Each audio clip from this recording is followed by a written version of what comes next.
A'udzubillah minasyaitonirrajim. Bismillahirrahmanirrahim.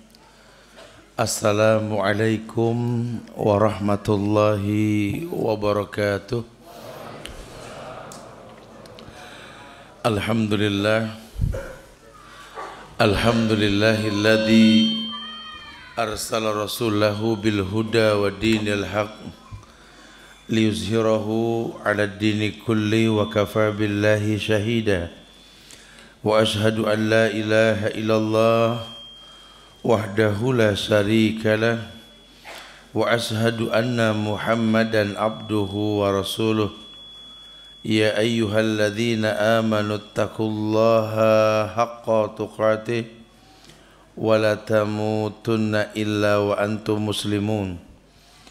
Ya ayyuhan nasu taqu rabbakumul ladzi khalaqakum min nafsin wahidah wa khalaqa minha zawjaha wa bassa minkum rijalan katsiran wan nisaa wattaqullaha alladzi tasaaluna bihi wal arham innallaha kana 'alaikum raqiba. Ya ayyuhalladzina amanu taqullaha wa qulu qawlan sadida yuslih lakum a'malakum wa yaghfir lakum dhunubakum wa may yuti'illaha wa rasulahu faqad faza fawzan azima. Wa amma ba'du fa inna ahsanul kalam kalamullah wa khairal huda huda Muhammadin sallallahu alaihi wasallam wa syarrul umuri muhdatsatuha wa kullu muhdatsatin bid'ah wa kullu bid'atin dhalalah wa kullu dhalalatin finnar. Ma'asyiral muslimin, sidang majelis kajian Masjid Al-Muhajirin Taman Permata Cikunir Bekasi yang semoga Allah muliakan dunia dan akhirat. Alhamdulillah kita bersyukur kita bisa berkumpul di tempat ini yang mudah-mudahan Allah jadikan tempat kumpul kita betul-betul tempat yang dikatakan taman-taman surga. Ya Allah, jaga masjid ini, Allah luaskan masjid ini, Allah penuhkan dengan jamaah insyaallah. Jamaah yang Allah muliakan, muslim musiman. Ini ada judul namanya muslim musiman. Loh kok bisa tat? Allahu a'lam bishawab. Kenapa muslim kok musiman? Ya karena kadang-kadang memang orang beragama ini hiporia. Dia lupa bahwa dirinya tercipta untuk beribadah, tapi ibadah menjadi sebuah tren di masyarakat. Trennya kajian tak jadi kajian aja. Trennya terawih, nanti lama-lama terawihnya hilang, lama-lama hilang semua jamaahnya gitu. Iya, ini bisa terjadi ketika orang ini beragama tanpa ilmu. Makanya ada nasihat dari Syekh Salim bin Id Al-Hilali ketika beliau menjelaskan tentang jenjang dalam beragama. Bahwa dalam beragama itu memiliki jenjang. Ini bisa dikecilkan dikit kali ini. Ya ada jenjang dalam beragama. Ya, bahwa Islam agama yang menginginkan orang bertakwa itu memiliki tahapan. Sehingga ayat mengatakan fattaqullaha mastata'tum. Maka bertakwalah semampunya. Yang bilang itu siapa Ustaz? Allah. Sehingga kalau udah kalimat semampunya pasti beda.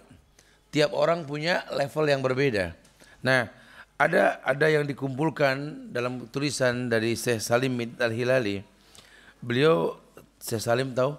Beliau salah seorang murid Syekh Albani. Yang tangannya itu berbicara dengan tulisan yang beragam, tulisannya Masya Allah. Iya, beliau membuat sebuah tingkatan tahapan dalam takwa dan muhasabah diri. Karena kalau tidak ada tahapan, yang ada yang musiman. Orang beragama pakai musiman. Lu bahaya betul ini. Ya tergantung angin Ustaz. Kalau lagi anginnya angin Ramadan, dagang kerudung. Dia. Dan dianya juga harus pakai kerudung dong. Ya.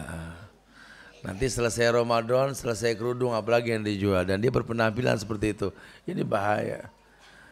Subhanallah, jamaah yang Allah muliakan. Islam nih agama yang memerintahkan sebuah hukum dan hukum tersebut manfaat buat orang yang mau melakukannya. Bahkan dikatakan setiap ibadah yang Allah perintahkan, setiap ibadah yang Allah perintahkan akan menjadi kebaikan buat orang yang melakukannya. Wallahi, orang yang beribadah dengan benar akan menjadi baik dengan ibadah yang dia lakukan. Ya, tertazkiyah.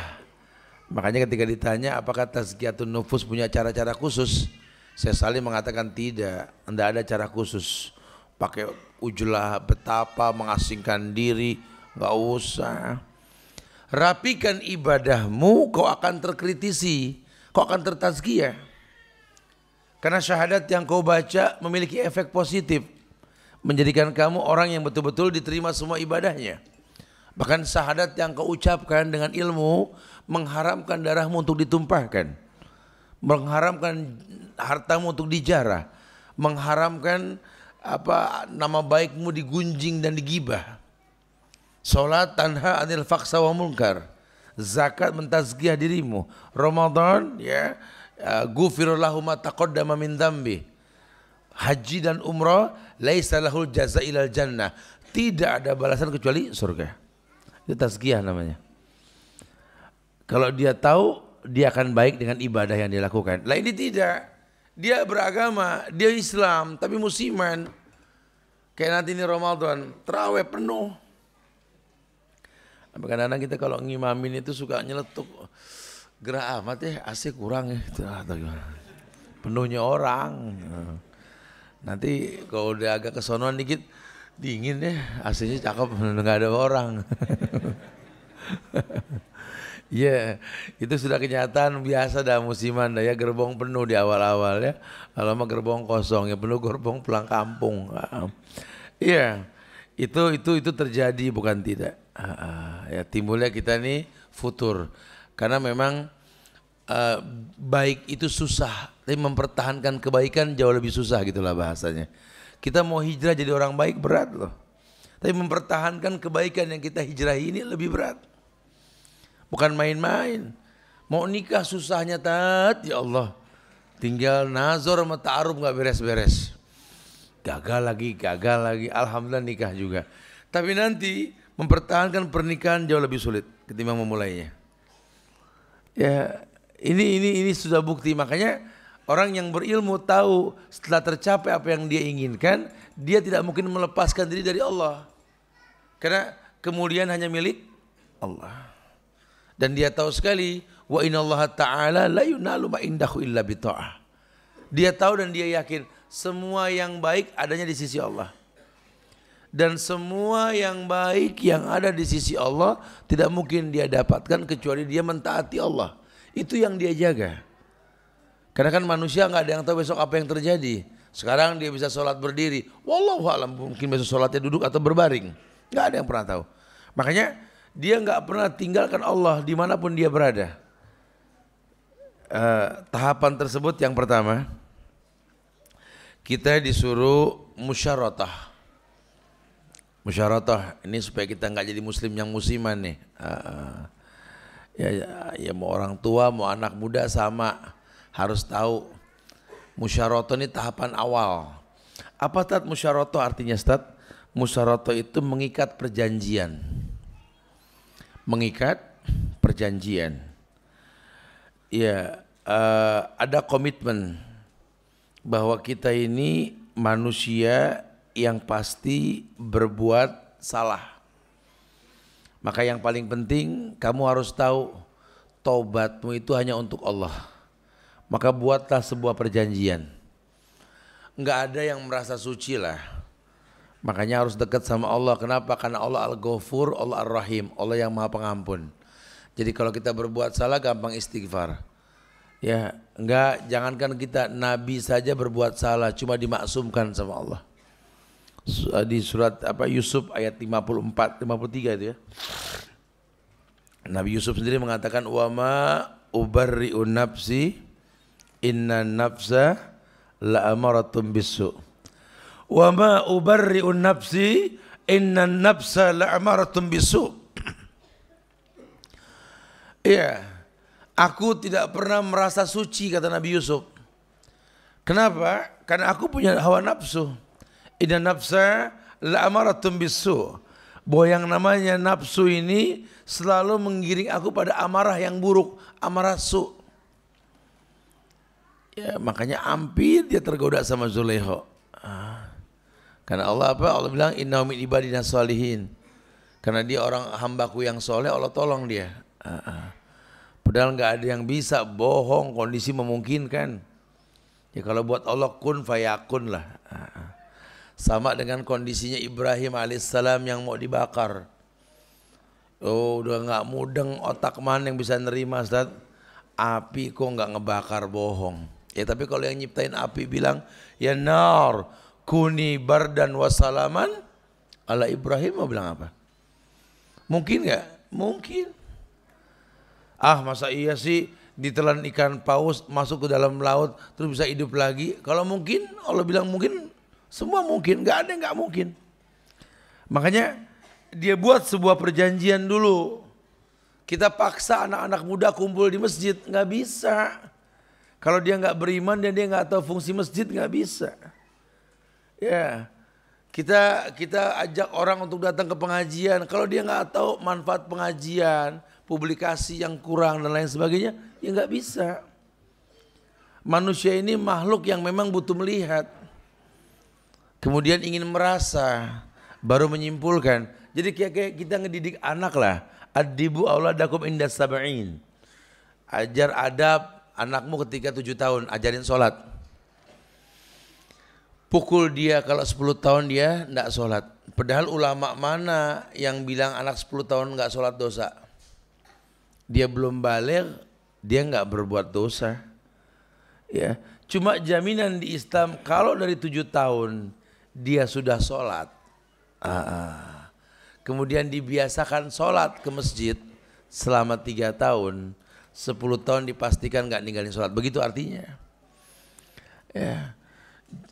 Nah sebelum ini anak dibawa ke masjid, orang tuanya berilmu, maka bahwa anak ini perlu dikasih ilmu dulu tentang sholat, hingga dia yakin bahwa apa yang dia dengar ilmu tersebut menimbulkan keyakinan. Namanya ilmu yakin. Namanya ilmu yakin. Kalau dia sudah yakin, anak 7 tahun boleh dibawa ke masjid. Kalau sebelum 7 tahun enggak, ulama menyalahkan, makruh. Karena dia bakal mengganggu. Anak enggak dosa, yang punya anak yang dosa. Itu bahasa agama begitu. Nanti ada masanya. Ajarkan dulu di rumah ilmunya sampai dia tahu sholat itu seperti apa.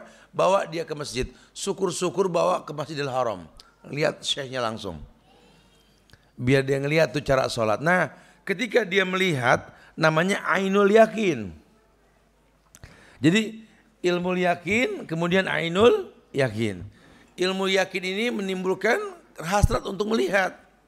Penggabungan antara ilmu dan ainul yakin ini yang dikatakan hakul yakin. Keyakinan yang mantap. Maka orang tua nggak usah bingung, cukup azan anak datang. Tapi kalau dia belum berilmu, dia belum melihat, jangankan azan, ini diomelin pun nggak bakal pindah dari tempatnya.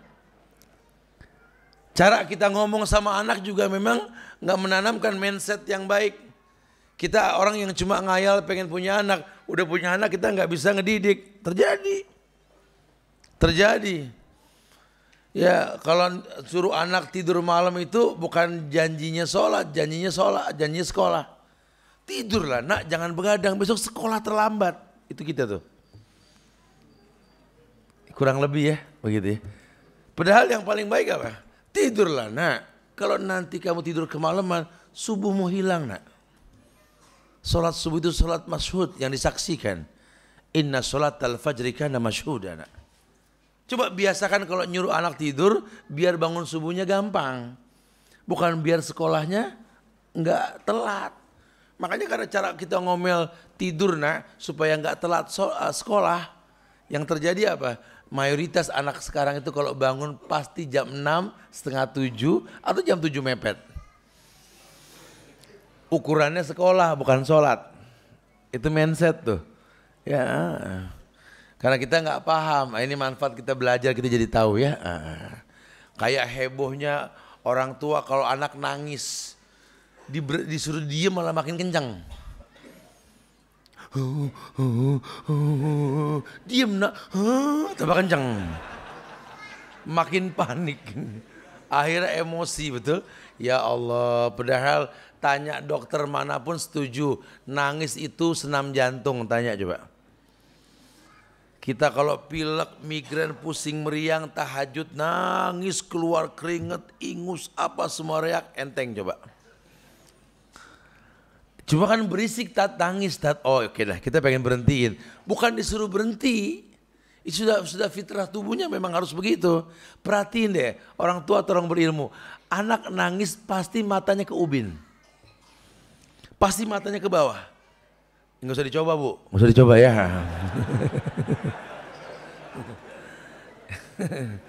Yang namanya anak itu kalau menangis pasti matanya ke bawah. Nggak ada nangis ke atas. Gitu nggak ada. Coba perhatiin. Ya, sehingga kalau kita nyuruh anak itu berhenti menangis, jangan dibilang berhenti. Coba ajak melihat sesuatu ke atas. Udah dong sayang, lihat tuh awan bagus deh. Pasti berhenti, coba. Itu kalau smart ya, kalau cerdas. Jadi bukan pakai emosi. Ya semua memang ada waktu dan tahapannya. Makanya kitanya mesti berilmu. Ya jenjang yang pertama namanya musyaratah.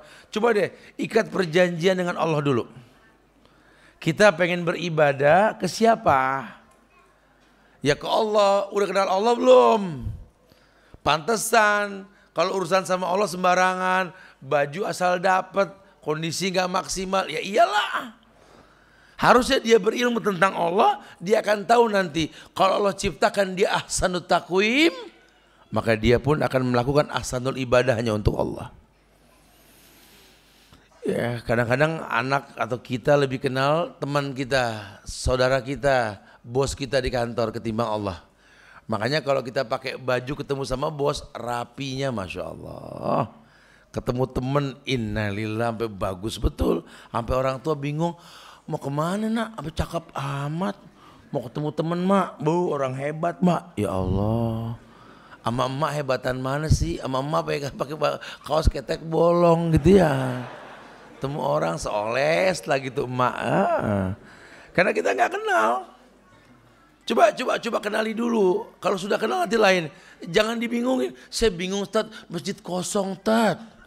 Anak-anak muda pada nggak demen ke masjid. Ya iya jangan dipaksa. Terus kita giring. Ayo masuk gitu. Kan nggak mungkin gitu loh. Saya pernah ngomong sama orang yang jago banget bisnis gitu ya. Dia bilang kalau kita buka satu usaha, ya taruhlah usaha yang kita buka itu bagus. Kira-kira bagaimana cara memulai bisnis tersebut? Ada yang berkata kalau saya sih nyari ruko pinggir jalan Ustaz, dengan parkiran yang cukup supaya gampang orang belilah.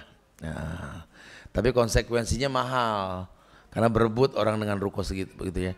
Saya katakan dengan bahasa yang mudah, tapi kalau di Islam diajarkan buatlah sebuah produk yang dibutuhkan. Sehingga kita nggak disibukkan dengan permodalan khusus. Di atas gunung pun kalau berlian orang datang. Ya, tinggal pilih mau cara yang mana. Kedua-duanya boleh. Iya. Nah metode pendidikan ke anak kan seperti itu. Kitanya harus tahu dunia anak seperti apa dan kita harus tahu cara anak itu seperti apa. Makanya sekarang berasa gak booming dakwah kajian di mana-mana. Karena memang kita nggak pernah menemukan baliho, tulisan, settingan logo seperti tahun 2009 kemarin, 2010 kemarin ya. Dulu nggak ada kreativitas dalam hal tersebut. Dan ini ke anak muda larinya. Ketika banyak teman-teman alumni pulang dari Madinah, dari Mesir, dari mana, kreativitas pun mulai timbul. Nah, sehingga dakwah sesuai dengan apa yang diinginkan. Mulai terasa. Ini kemasan. Nah, makanya kitanya yang harus tahu ketika orang sudah mengikat perjanjian dengan Allah dan dia tahu bahwa perjanjian tersebut dari alam ruh. Ketika Allah berfirman, alastu birabbikum qalu bala syahidna. Bukankah aku Rabb yang menciptakan kalian? Qalu bala syahidna. Ruh pun berkata, betul kami bersaksi. Maka Al-Fatihah saja bisa membuat khusyuk makmum yang mendengarkannya. Alhamdulillahi Rabbil Alamin. Ketika dia mengatakan Rabbil Alamin, Rabb yang menciptakan alam. Pujian dikedepankan, segala puji lillah milik Allah, Rabb yang menciptakan alam. Alasannya kuat, kenapa pujian dikedepankan? Karena tahu nggak tahu, makhluk yang bernama manusia harus tahu bahwa Allah itulah yang mencipta. Dia berilmu dan dia mengerti bahwa Allah yang menciptakan kemuliaan dalam hidupnya, Rabbul Alamin. Maka dia berasa menjadi bagian alam. Umpama gelombang badai yang tinggi, dia cuma batang kayu kecil di atas gelombang tersebut, terombang ambing, la yaminan wala shimalan wala muqaddam wala muakhir wala fawqan wala tahtan. Ini batang kayu terombang ambing badai, siapa yang tahu di mana dia bertepi? Cuma Allah. Sehingga kita tahu sekali, makanya sering ulama katakan Allah itu tidak memberi yang kau inginkan, Allah mencukupi yang kau butuhkan. Karena kadang-kadang keinginan kita ini memang kehendak Allah, cuma kadang-kadang istidraj. Tapi kalau yang namanya kebutuhan tanpa diminta pun Allah kasih. Ya, bukan bicara teknik kerjanya, bukan. Saya perhatiin sekali dari kemarin saya sampaikan tentang karakter orang Arab, bangsa Arab. Karena kemarin di Madinah saya berdialog sama beberapa syekh, salah satunya Syekh Muhammad Abdullah As-Singkiti. Ini pakar sejarah Madinah. Karena saya lagi bikin film dokumenter Sirah Nabawi, udah dimulai ya. Kita akan bikin Discovery tentang Sirah Nabawi. Insya Allah nanti akan tayang ya. Iya, jadi banyak ngobrol sama beliau. Ya, karena selama ini yang saya tahu, saya dibesarkan di lingkungan yang dulu orang sering berkata bahwa orang Arab itu orang yang malas dan bodoh. Makanya hasil buminya dimanage sama orang-orang luar negeri, bukan oleh bangsanya sendiri. Orang Arab tuh gini. Itu mindset yang saya paham gitu loh. Ya, tapi kenapa kok kayaknya berkah aja hidupnya? Jadi kan bertanya dong. Ya, sampai Allah percaya meletakkan Ka'bah di Mekah, Nabawi di Madinah, kan nggak main-main. Kalau hitung-hitungan enakan Bogor, betul? Air lancar, pohon banyak, dingin ya menitiisnya. Masya Allah. Mantap lah pokoknya. Kenapa itu Ka'bah nggak di Bogor kok di sana gitu kan? Ada yang salah nih berarti ini. Akhirnya dikuaklah sejarah. Saya sempat tanya sama beliau, kenapa Allah pilih Muhammad, Allah pilih ini Arab sebagai turunnya Islam, tempat turunnya Islam. Ya beliau jawab dengan bahasa yang Masya Allah ya. Yang pertama masyiah, itu kehendak Allah, kita nggak bisa komplain deh, terserah Allah, betul. Yang kedua, alasan kuat bahwa Nabi Muhammad punya karakter yang nggak dimiliki oleh manusia lainnya, sidik, tablik, amanah, fatonah. Dan itulah karakter bangsa Arab yang dimiliki. Sebejat-bejatnya orang Arab, Masya Allah, tetap sholat berjamaah di masjid, betul. Fadol antum melihat, ya kesel kita sama bagian imigrasi yang kalau udah ngurus masalah paspor, betul ya. Tapi azan berkumandang sholat. Seenak-enaknya orang dagang, lagi banyak yang beli, azan tutup. Walaupun kita suruh buka bayar double, enggak, sholat dulu, double lagi, sholat. Karakternya Masya Allah itu ya. Bangsa Arab, di Arab itu sendiri hukum tegak. Enggak ada perempuan buka kerudung di Arab, betul? Kecuali India yang pada berebut nyium Hajar Aswad sampai kebuka kerudung itu. Ya. Masya Allah. Belum lagi anak-anak mudanya lagi main futsal. Kita main futsal sama anak Arab, karena saya suka bikin kegiatan umroh yang agak unik. Umroh tapi plus adu futsal sama anak Mekah, anak ini gitu ya, supaya asik gitu loh ya, anak muda. Iya, azan berkumandang berhenti walaupun mau ngegolin kita. Dahsyat loh. Makanya ini negeri berkahnya Masya Allah. Kalau dibilang kerja malas memang betul. Di sana subuh jam 6. Jam 6.45 sudah syuruk. Ya. Enggak lama, selang setengah jam sudah duha. Ya kita enggak bisa belanja pagi, enggak ada yang buka sana. Habis duha baru mulai 1-2 buka. Kerja mereka tuh habis duha. Enggak berasa sudah zuhur, cepet banget waktu. Udah enggak kerja lagi, istirahat sholat mereka. Bahkan intizor, banyak yang nunggu waktu sholat. Habis zuhur enggak kerja, qailulah. Tidur dulu, sunnah. 1 jam dari zuhur qailula, nanti dia baru melakukan kerja lagi. 1 jam nggak lama asar. Masya Allah. Tapi berkahnya itu negeri, Masya Allah. Padahal kalau dibilang hasil bumi kita lebih banyak kan. Mereka cuma ngandelin minyak sama tamu yang datang umroh sama haji. Bisa datang ke Indonesia ngasih bantuan tanpa bunga. Masya Allah. Mudeng juga enggak. Di rumah orang Arab mana ditancapin pipa keluar air. Enggak ada, tapi enggak pernah orang kehausan di sana. Coba. Ya kembali sedikit tarik yang Nabi katakan. Allahumma barik li ummati fi bukuriyah. Yang ditekankan itu keberkahan. Makanya kalau memang dibutuhkan, enggak diminta pun Allah kasih gitu loh. Ini pentingnya komitmen sama Allah, perjanjian. Apa perjanjiannya? Alastu bi rabbikum qalu bala sahidna. Ada komitmen. Bukankah aku Rabb kalian yang menciptakan kalian? Bala syahidna, iya. Berarti kamu makhluk tercipta, betul. Ada pencipta, betul. Penciptamu pengen kamu beribadah. Ya ayuhan nasu ubudu rabbakumul ladzi khalaqakum walladzina min qablikum la'allakum. Allah suruh, hei manusia beribadah. Sembahlah Rabb yang menciptakan kamu. Yang untung kamu kalau kamu beribadah, kamu nyembah Allah, yang untung kamu. Bukan orang lain atau Allah, tidak. Kamu, apa keuntungannya? La'allakum tattaqun. Kalian jadi orang yang bertakwa karena ibadah. Kalau kalian sudah bertakwa karena ibadah yang kalian lakukan, wa may yattaqillah yaj'al lahu makhrajan wa yarzuqhu min haitsu la yahtasib. Barang siapa yang bertakwa kepada Allah, Allah berikan solusi dalam hidupnya. Semua masalah selesai dengan takwa. Bukan dikatakan bagus cara kerja orang Arab, tidak. Cuma lihat dia menegakkan ibadah, walaupun kerjanya nggak bagus berkah.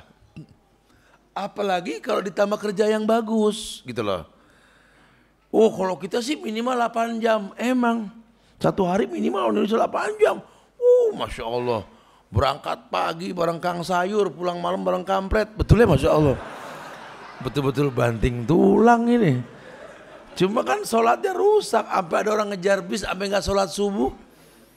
Ada yang sholat subuh ngepot. Betul ya, buru-buru. Zuhur kadang-kadang mepet sama makan siang. Ngebayangin ngantri di kantin. Ya mendingan duluan ke kantin deh. Kayak enakan ngobrol. Habis makan. Keburu masuk. Nggak sempet sholat. Asarnya begitu, nanggung betul asar, Masya Allah. Asar kita kan bubar kerja di sini jam 4, jam setengah 5, jam 5 kurang lebih lah segitu ya. Asar jam 3.15. Kayaknya nanggung betul, iya. Makanya ayat yang mengatakan hafizu ala sholawat wa sholatil wusta itu, sholat asar itu betul-betul berlaku banget sekarang. Udah kebayang nanti di masa nanti itu ada orang yang meremehkan sholat wusta, sholat asar, betul.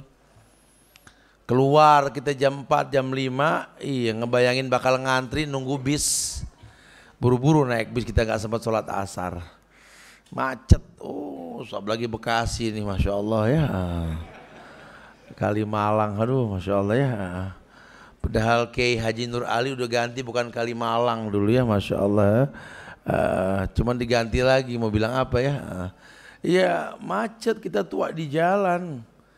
Akhirnya nggak kebagian maghrib, nggak kebagian isya. Lihat, makanya nggak berkah. Ya di depan mata buah banyak, tiap rumah punya mangga, tetap aja 25.000 sekilo, betul ya? Buah-buahan ini Masya Allah di mana-mana ada, tetap belinya nggak nyanggup kita. Ini kan namanya sudah hilang keberkahan. Nah ini yang mesti dihilangkan. Yuk kritisi komitmen kita sama Allah supaya kuat hubungan kita sama Allah. Yang kedua namanya al-muqarrabah. Al-muraqabah. Bukan muqarrabah, al-muraqabah. Muraqabah ini artinya apa muraqabah? Mengawasi diri. Jadi kalau kita sudah hijrah, susah hijrah. Mempertahankan hijrah jauh lebih susah. Makanya pentingnya muraqabah. Ya, di Quran di surat Al-Baqarah ayat 235. Wa'lamu annallaha ya'lamu ma fi anfusikum fahdharuhu. Wa'lamu, ketahuilah dengan ilmu. Kenapa?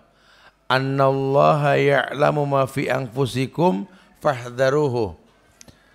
Allah itu mengetahui semua yang ada dalam dirimu, maka berhati-hatilah. Jadi kita suruh sadar bahwa hidup kita terpantau oleh Allah. Ya, kalau kita sudah ada bagus perjanjian sama Allah, kita sudah tahu kita tercipta untuk apa, gitu ya. Tolong awasi, karena kita ini manusia, nggak ada yang maksum. Ya. Orang berilmu, belajar, ngaji rutin, tapi tetap nggak maksum, walaupun namanya maksum, betul ya? Dia nggak suci walaupun namanya Bu Suci, tetap gitu ya. Perlu dipahami nih, manusia pasti bikin salah. Makanya perlu muraqabah, perlu pengawasan. Terserah, baik dia mau sering datang ke pengajian ya, tapi pengajian kan ngaji itu wajib, merutinkannya sunnah. Kadang-kadang kecolongan dari yang sunnah nih kita nih. Ya, jadi suka ada hal-hal yang membuat kita nggak terawasi, keenakan. Berarti kita butuh teman penting, teman yang baik, teman yang saling mengingatkan. Ini kayak teman di majelis, teman yang baik. Ini teman yang baik itu teman yang bisa memberikan syafaat di akhirat nanti. Bahkan dikatakan dalam sebuah riwayat bahwa ketika ada orang yang baik masuk ke surga, dia bertanya, di mana temannya yang baik? Dikatakan temannya yang baik dulu waktu di dunia ada di neraka. Dia bersaksi, demi Allah aku bersaksi untuknya bahwa dia orang baik. Masya Allah. Maka yang di neraka itu dicomot, dipindahin ke surga. Lihat, kata yang dicomot, lama betul, panas nih gitu. Kan dari tadi gitu. Walhasil fungsi teman yang baik itu nyata lah. Ya. Teman yang baik, sodiquka man abkak laman adhakak. Teman yang baik itu teman yang menangisimu, bukan mentertawaimu. Teman yang sedih kalau kamu berbuat salah, respon, bukan dibeberin di depan umum, japri gitu loh. Kalau bahasa anak sekarang kan gitu ya. Jangan depan umum dong, jatuhin nama, japri dong gitu ya istilahnya. Ya ingetin aja, iya kan manusia bisa salah. Ya bukan seneng kalau ngelihat orang salah. Ya anak seneng tat, akhirnya dia manusia tat. Ya nggak bisa begitu bahasanya. Kudu diingetin, harusnya kita menangis karena nggak jadi baik kalau kita berbuat salah, tetap ada hukumannya. Wa ya'mal mithqala dzarratin, wa ya'mal mithqala dzarratin, kan begitu ya. Ada balasannya semua. Ya suruh dia merasa terpantau. Terserah dia mau meng-up Islam dan iman dia atau meng-up ihsannya. Ihsan apa? Anta budallah ka'annaka tarahu fa in lam takun tarahu walakin Allah yarak. Membuat sadar diri bahwa dia melihat Allah dalam ibadah. Kalaupun dia enggak melihat Allah, dia yakin sekali Allah melihat dirinya. Bagaimana cara Allah melihat dirinya? Macam-macam. Ya, imam memang Allah melihat langsung, amin tuman fis sama ayursila alaikum hasiban fasata'lamuna kaifa nadhir, atau memang dia merasa terpantau oleh temannya yang saleh. Makanya kita kalau nggak bisa menghindari dosa, berteman sama orang yang baik, sehingga kita punya rem. Ya kayak orang mau ngilangin rokok susah, sering ngaji deh. Lama-lama lupa rokok. Terus di depan dekat ustadz, ya insya Allah lupa, nggak berasa sejam setengah 2 jam nggak ngerokok. Rutinin lama-lama tahu, iya ya. Kemudian jujur, nikmatin paginya enak dada tanpa rokok. Jujur ya begitu. Nanti ada tahapan, itu proses. Itu dia membuat pengawasan sendiri, nggak apa-apa. Silakan aja. Ya, Masya Allah, ada rem buat dirinya. Surat At-Taubah ayat 78. Ya ini bentuk pemantauan lain. Alam ya'lamu anallah ya'lamu sirrahum wa najwahum wa anallah alamul ghuyub. Di At-Taubah ayat 78 ini Allah berfirman, alam ya'lamu annallaha ya'lamu sirrahum wa najwahum. Ketahuilah dengan ilmu, sesungguhnya Allah itu mengetahui semua yang kau sembunyikan dan transparasikan. Wa anallahu alamul ghuyub, dan Allah ini alamul ghuyub. Allah Maha mengetahui semua yang gaib. Dia terpantau. Oh, kalau udah terpantau gini nggak musiman. Tumben nanti pada sholat nih. Lagi musim tat, ya nggak bisa begitu. Emang harus. Orang kan suka begitu ya, muslim-musiman. Tumben di masjid rame. Lagi kajian tat. Oh, masya Allah. Saya salut sama teman-teman di Bali itu, masya Allah ya. Di masjid Darul Rahman itu ya, masya Allah. As-Solihin juga, masya Allah, yang di Pasar Kuta itu ya. Subhanallah. Itu bukan karena kajian juga mereka rame. Sholat subuh itu minimal 600 orang. Geleng pala, pas saya kajian di sana sampai 2000 lebih karena memang sekalian belajar itu ya. Subuh loh itu. Ya di tengah-tengah yang seperti itu, masya Allah. Bahkan di beach walknya itu ya, yang di Kutanya itu, saya pernah ditawarkan untuk sholat Jumat khotib di sana. Tat, nanti khotib sekalian Ustaz ya. Di mana? Kuta. Masya Allah, di mananya? Di beach walk. Masa ada masjid? Ada Ustaz di parkiran bawah, kata. Oh ya sudah. Tapi ada kuburan nggak? Enggak. Ada patung nggak seperti itu? Enggak, agak jauh gini nih. Ya udahlah. Oh masya Allah. Ya jadi khotib kita di sana. Sop 1, sop 2 tuh aman. Sop 3, masya Allah. Orang-orang badan wallpaper semua saya bilang nih. Tapi dahsyat ya, masya Allah. Saya salut sama teman-teman di sana, masya Allah ya. Giroh untuk bener tuh, masya Allah. Bahkan nggak tanggung-tanggung ada yang bikin kafe syar'i di tengah-tengah situ. Salut, masya Allah ya. Jadi mungkin karena dia merasa terawasi. Nah, saya paling nggak suka kalau orang lihat orang penampilannya mungkin nggak sesuai dengan apa yang dia suka, berkomentar jangan begitu. Antum kan nggak tahu, dia nggak bisa milih takdir. Siapa sih yang mau punya takdir buruk di masa lalu? Sudah, al-amal bi khawatimiha kata Rasul. Amal tergantung akhir, bukan awal. Lihat sekarang, bukan lihat dulunya. Islam ini fleksibel banget. Semua dalam Islam itu kemudahan. Sampai Quran saja, Quran itu nggak ada halangan buat membaca dan menghafalnya. Ya kita jangan suka pesimis. Kadang-kadang kita suka pesimis tuh. Ngelihat anak sekarang yang masih kecil udah hafal 10 juz, 15 juz. Anak 15 tahun udah 20 juz. Yang 20 sampai 30 juz. Ya Allah, saat anak gak kebagian surga kali tadi gitu ya. Karena anak suka malu minta sama Allahnya tat. Ya Allah, anak Iqra 2 gak hatam-hatam tat. Ya Allah, masukkan hamba ke surga ya Allah. Biarin emperannya juga gak apa-apa, yang penting adem-adem dikit gitu. Ini orang putus asa betul kayaknya. Jangan dong ya. Minta surga Firdaus. Yang punya surga itu Allah, bukan kong nakib. Betul ya? Kalau Allah yang punya segala sesuatu buat Allah mungkin. Kun fayakun. Banyak kok orang yang mulai belajar ngaji umur 70. Umur 82 hafal Quran. Antum kuak coba cerita tentang masa buat penyemangat gitu loh. Jadi jangan down duluan. Kenapa? Karena yang namanya Quran tuh mudah. Asal mau dan gak ada perintah ngapal, perintahnya baca. Iqra bukan ihfaz. Seringin baca. Apalagi kalau udah komplek begini, kompakin deh. Pagi itu dengerin suara Quran, kayak saya kalau di Bogor tuh saya setel sengaja. Tiap pagi Quran sudah. Sore Quran gak berasa, anak belum sekolah pada hafal.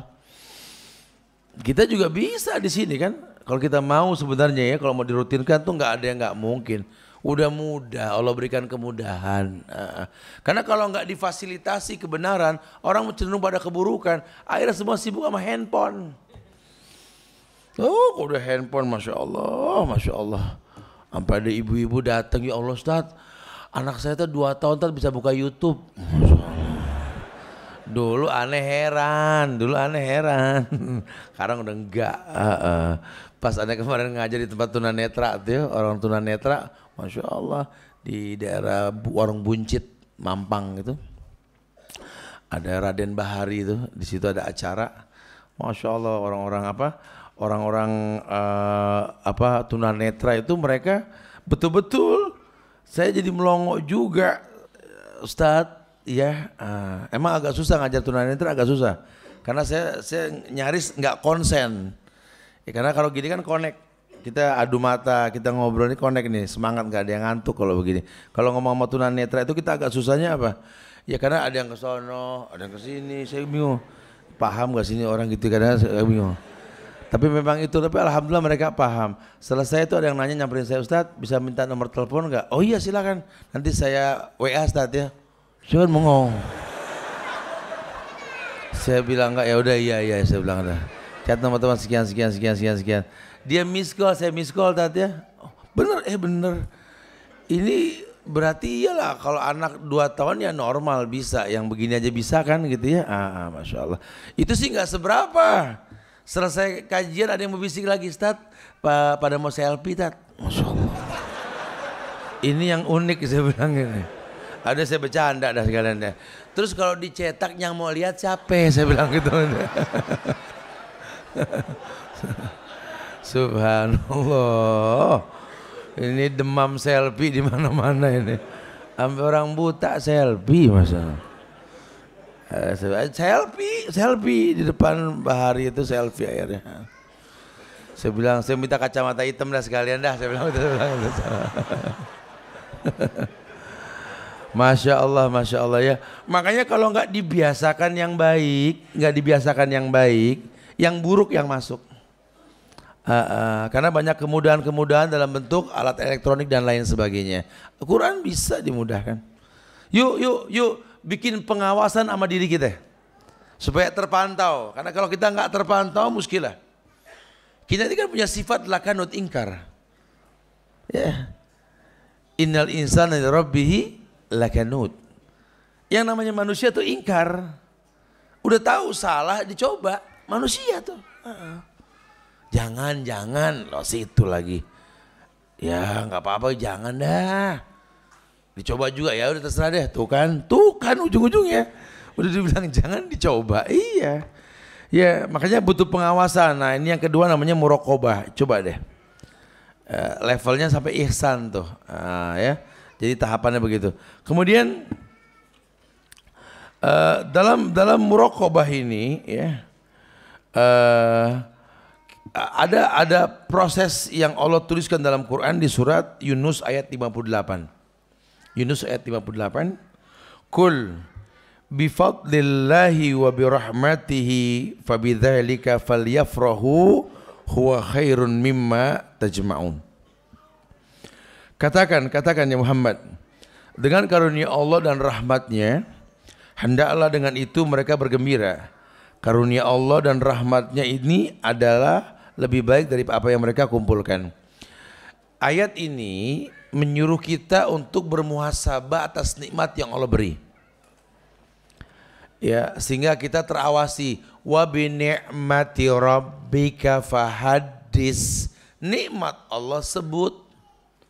Makin kau sebut nikmat Allah, wa in ta'udu nikmatallah la tuhsuha. Kalau kau sebut nikmat Allah, kamu tidak akan pernah bisa menghitungnya. Makin kerdil dong kita, betul. Orang sering muhasabah tentang ayat yang tersirat, alam dan lainnya ini, nikmat yang diberikan. Rabbana ma khalaqta hadza batilan. Subhanaka faqina adzabannar. Ya Allah, tidak kau ciptakan semua sia-sia ya Allah. Rabbana ma khalaqta hadza batilan. Duhai Rabb yang menciptakan diriku dengan proses ma khalaqta hadza batilan, tidak kau ciptakan semua sia-sia. Masya Allah. Ya. Rabbana ma khalaqta hadza batilan. Kencang. Tidak kau ciptakan semua sia-sia. Kenapa? Dia muhasabah diri. Dia hisab nikmat yang Allah beri. Jangankan ke Allah yang enggak berbanding Jalla wa'ala, yang betul-betul maha agung. Manusia saja manusia. Kalau sering kita ingat kebaikannya sama kita, dia datang persiapan kita total lagi. Sampai repot, sampai mesenin, tak kalau dia datang usahain cangkir sama tatakan matching. Masalah. Kalau tamu biasa kan kita dikasih minuman biasa aja. Kenapa? Ini orang Masya Allah. Kita banyak dibantu sama dia. Dia begini dah. Tinggal pakai sayap deh malaikat. Masalah. Kalau udah muji orang tuh kan. Pengkhususan. Iya. Nah, kenapa sama Allah kita nggak seperti itu?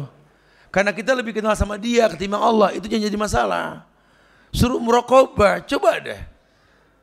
Coba mulai awasi dirimu, kenali Allah dengan benar. Supaya engkau betul-betul beribadah dengan maksimal sama Allah. Nikmat Allah sebut. Itu pengawasan diri. Makanya rumah-rumah orang dulu ya sering sekali ada tulisan kaligrafi itu hadza min fadli rabbi.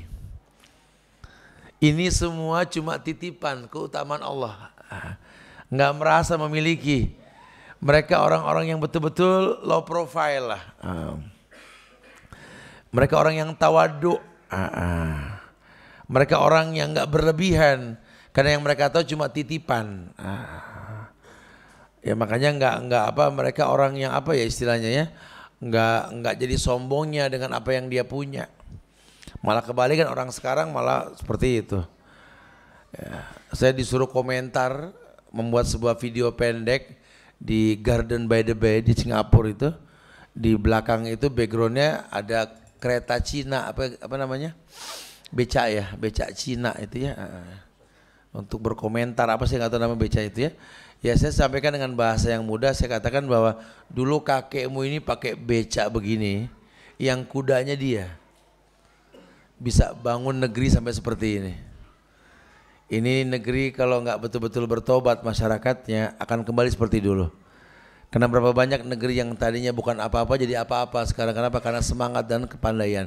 Ujian membuat dia dewasa.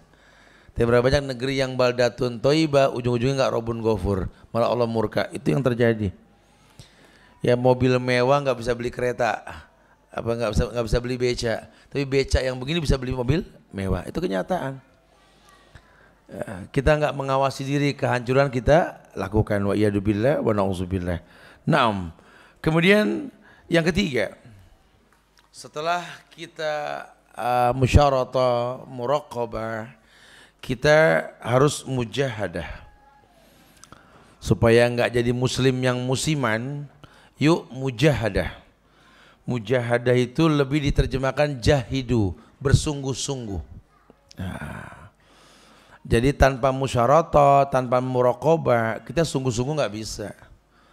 Pokoknya yang penting Ustaz, manjada wajada, betul itu pepatah Arab tuh. Siapa yang sungguh-sungguh pasti dapat. Tapi tanpa muraqabah, tanpa musyaratah nggak bisa. Yang ngasih nikmat ini Allah. Ya tadi saya contohkan bangsa Arab. Kenapa hidupnya berkah? Mereka mungkin nggak maksimal kerjanya, iya. Cuma mereka pegang hukum, dirinya tercipta untuk beribadah. Itu yang mereka nggak hapus sampai sekarang. Terserahlah bangsanya ini mau macam-macam di luar negeri. Di negerinya ada hukum, tegas. Itu negeri dijaga sama Allah sampai kapan juga. Kalau kita ngelihat manajemennya, waduh berantakan banget. Cuma stabil. Ya itu bahan bakar standar Pertamax Plus atau V-Power. Di sana cuma 0,975 real. Masya Allah. Uang kita itu nggak nyampe 2000-an kali ya per liter. Kita udah berapa di sini? Dahsyat sekali kan, itu sudah sekian tahun dolar nggak bisa berkutik di sana. Ya kenapa? Karena keberkahan. Karena Allah jamin kemuliaan kalau memang kita megang hukum. Walau anna ahlal qura amanu wattaqau la fatahna alaihim barakati minas samai wal ard. Kalau seluruh masyarakat di atas muka bumi ini beriman bertakwa, Allah bukakan berkat dari langit dan bumi. Kuncinya yang mengkritisi iman, menjaga iman kita. Bagaimana cara biar stabil nih iman. Taib. Mujahadah bersungguh-sungguh. Surat Al-Ankabut ayat 69. Allah berfirman, Al-Ankabut ayat 69. Allah berfirman, walladzina jahadu fina lanahdiyanahum subulana wa innallaha lama'al muhsinin. Ayo. Walladzina jahadu fina, dan orang-orang yang jahadu fina, bersungguh-sungguh fina, di jalan kami. Lanahdiyanahum subulana, dalam taukid, kami pastikan hidayah untuknya. Berarti hidayah didapatkan dengan sungguh-sungguh. Makanya orang mau dapat hidayah kalau nggak sungguh-sungguh susah. Ustadznya nggak sungguh-sungguh, ya, DKM-nya nggak sungguh-sungguh, muslimnya nggak sungguh-sungguh, nggak bisa. Kita pengen Ustadz kompleksi dapat hidayah semua Ustadz, ya ayo sungguh-sungguh belajar. Jahadu fina, dijamin Ustadz kalau sungguh-sungguh, Allah yang bilang. Hidayah kan jobnya Allah, bukan jobnya kita. Tugas kita cuma apa? Balighu ani walau ayah, sampein aja. Bisa bicara nanti dia mau berubah enggak, urusan dia sama Allah, yang penting sampein. Ya makanya jangan suka maksa kalau kita nyampein, sudah sampein aja, balighu ani walau ayah. Sampaikan dariku walaupun sejumlah. Bikin orang nyaman. Jangan bikin orang enggak nyaman. Kita suka kadang-kadang suka pengen beda sendiri, jadi orang enggak nyaman ngelihat kita. Sehingga akhirnya orang yang enggak nyaman ini awam, memandang dan memukul rata. Islam tuh begini, Islam tuh begini, iya. Padahal kita lagi setting supaya Islam tuh asik, Islam tuh enak, agama tuh benar-benar bertahap, nggak bisa langsung berubah orang, iya. Cuma karena karakter kita yang nggak baik, yang membuat semuanya jadi nggak baik, salah sekali. Walladzina jahadu fina, kata Allah, orang yang jahadu fina, jahadunya itu fi'il madhi, sifatnya past tense, bukan continuous tense, lampau. Jadi kalau diterjemahkan letter luck, walladzina jahadu fina, orang yang telah bersungguh-sungguh, bukan baru bersungguh-sungguh. Berarti punya jam terbang. Ya enggak langsung. Walladzina jahadu fina. Kayak ada cerita di mobil, dulu ini masjid tahun 98, sholat isya beliau pun sendiri. Sekarang bertumpuk seperti ini. Ya karena sungguh-sungguh. Ada tahapan. Dulu siapa sih orang yang mau ke masjid? Tapi setelah dia tahu fungsi masjid, dia akan datang. La masjidun usissa ala taqwa min awal yaumin. Sumber rezeki ya di masjid sebenarnya. Kenapa? Karena masjid didirikan atas dasar takwa. Wa may yattaqilla yaj'al lahu makhrajan. Ternyata takwa itulah penyebab solusi yang Allah berikan. Wa may yattaqilla yaj'al lahu makhrajan wa yarzuqhu min haitsu la yahtasib. Makanya jahadu fina. Lanahdiyanahum subulana. Wa innallaha lama'al muhsinin, dan sesungguhnya Allah bersama orang yang muhsin. Muhsin apa? Orang yang berbuat ihsan tadi. Apa ihsan? Anta budallah ka'annaka taraw fa in lam takun taraw walakin Allah yarak. Kau beribadah seakan-akan kau melihat Allah. Kalaupun kau tak melihat Allah, kau yakin Allah melihatmu. Hidupmu terpantau sehingga jahadu fina. Apalagi kalau ada yang penjelasan tegas kayak sholat subuh. Beda, sholat subuh kalau perlu kita buru-buru ke masjid dari awal, intizar. Masya Allah, kenapa? Karena Allah mengatakan inna sholatal fajri kana masyhuda. Sholat subuh, sholat yang disaksikan.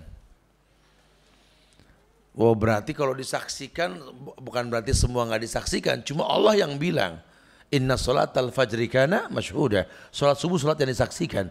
Oh berarti pengkhususan nih. Iya, bangun sebelum subuh. Pengen bangun sebelum subuh, hitung matematik. Kita tidur 8 jam maksimal. Kalau pengen bangun subuh, ya paling lambat tidur jam 9, jam 10. Karena kalau di atas jam 10, kita nggak bakal bisa bangun. Kalaupun bangun pusing atau nggak maksimal. Tarik mundur coba, oh iya berarti 8 jam. Makanya kita kalau ketemu ulama di negeri-negeri Arab, ba'da isya susah.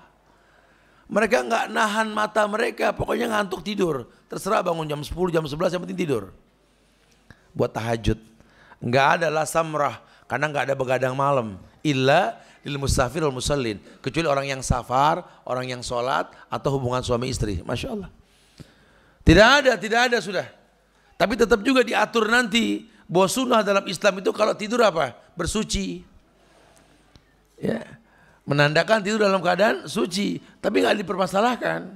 Kalau mau membuat sebuah ritual silakan saja. Tapi yang pasti hukum asalnya di Islam itu malam tidur. Pengen sehat, pengen kuat fisik, bukan cuma minum suplemen. Jangan pernah mandi malam, coba praktekin. Mandi paling lambat sudah asar. Ya, menjelang maghrib masih kurang lebih lah. Tapi kalau sudah maghrib sana jangan, coba rasakan. Karena hukum asalnya apa? Allah jadikan malam untuk istirahat. Organ tubuh juga harus istirahat.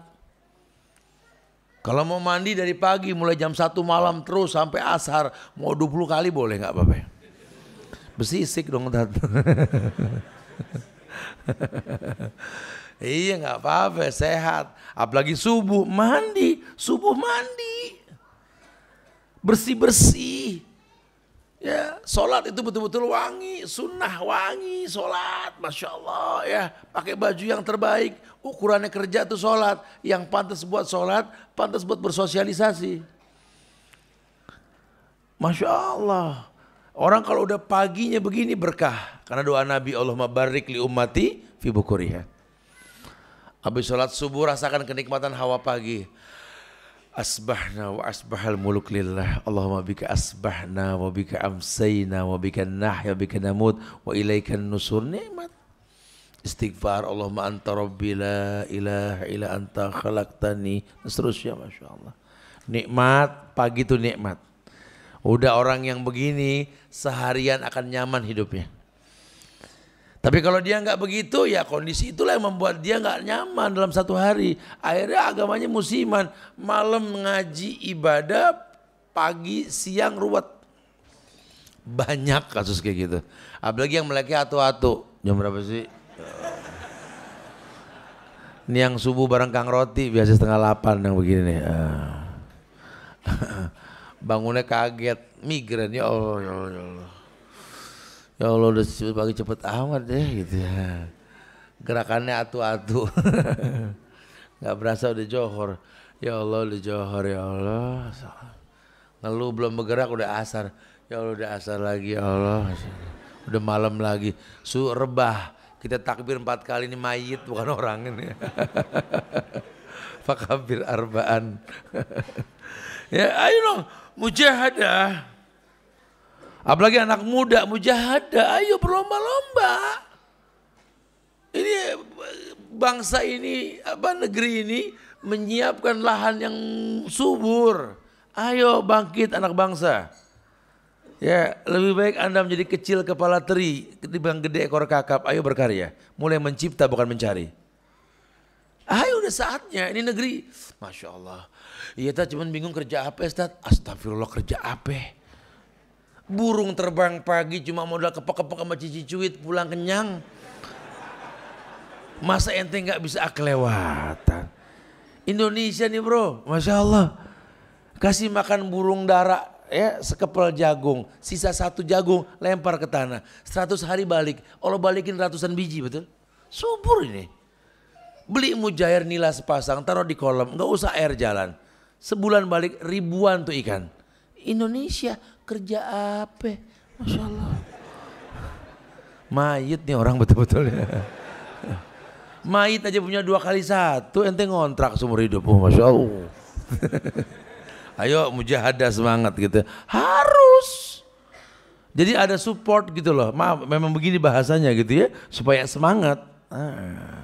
Jangan sampai kita nyusahin orang. Allah ciptakan kita sempurna. Cuma kita kurang muhasabah, kurang mujahadah. Itu doang masalahnya. Ayo bersungguh-sungguh. Janji Allah kok. Lanahdiyannahum subulana. Tapi memang prosesnya di surat Al-Imran ayat 200 tuh. Ada proses. Ya ayyuhalladzina amanu isbiru wasabiru warabitu wattaqullah la'allakum tuflihun. Enggak segampang yang Ustadz ngomong, ada proses semuanya, betul ya. Modalnya tetap iman. Hai orang yang beriman, sabarlah, kuatkan sabarmu ya. Betul-betul jaga di perbatasan. La'allakum tuflihun. Janjinya Allah la'allakum, kali aja ente bahagia, ente beruntung. Karena la'ala ya, mungkin saja. Jadi nggak selamanya orang yang sungguh-sungguh berhasil. Ya, ada, itu namanya hadar Pak, Bu, namanya hadar. Hadar itu waspada. Ya. Jadi rajin, pangkal, pandai. Hemat, pangkal, kaya. Itu tuh hadar. Sedia payung sebelum hujan. Itu hadar. Tapi enggak selamanya. La yarudul qadha ila doa. Karena yang merubah doa bukan hadar. Kata Rasul apa? La yukni hadar min qadar. Waspada enggak ngerubah takdir. Cuma kadang-kadang ngerubah. Boleh sungguh-sungguh, tapi nanti banyak yang enggak berhasil juga. Ada yang sungguh-sungguh tat, sampai betul-betul berkeringat berangkat pagi pulang malam tadi tat, tetap aja susah. Iya kan qadar Allah. Karena dia enggak ibadah, dia enggak sholat. Orang yang begini kalau berhasil sombong, korun namanya. Orang yang banting tulang sukses tanpa ibadah, korun. Udah sukses sombong, dia akan berkata, wa ma utitu min ilmin indi. Ini semua tat karena kecerdasan saya, tuh sombong. Gak boleh begitu.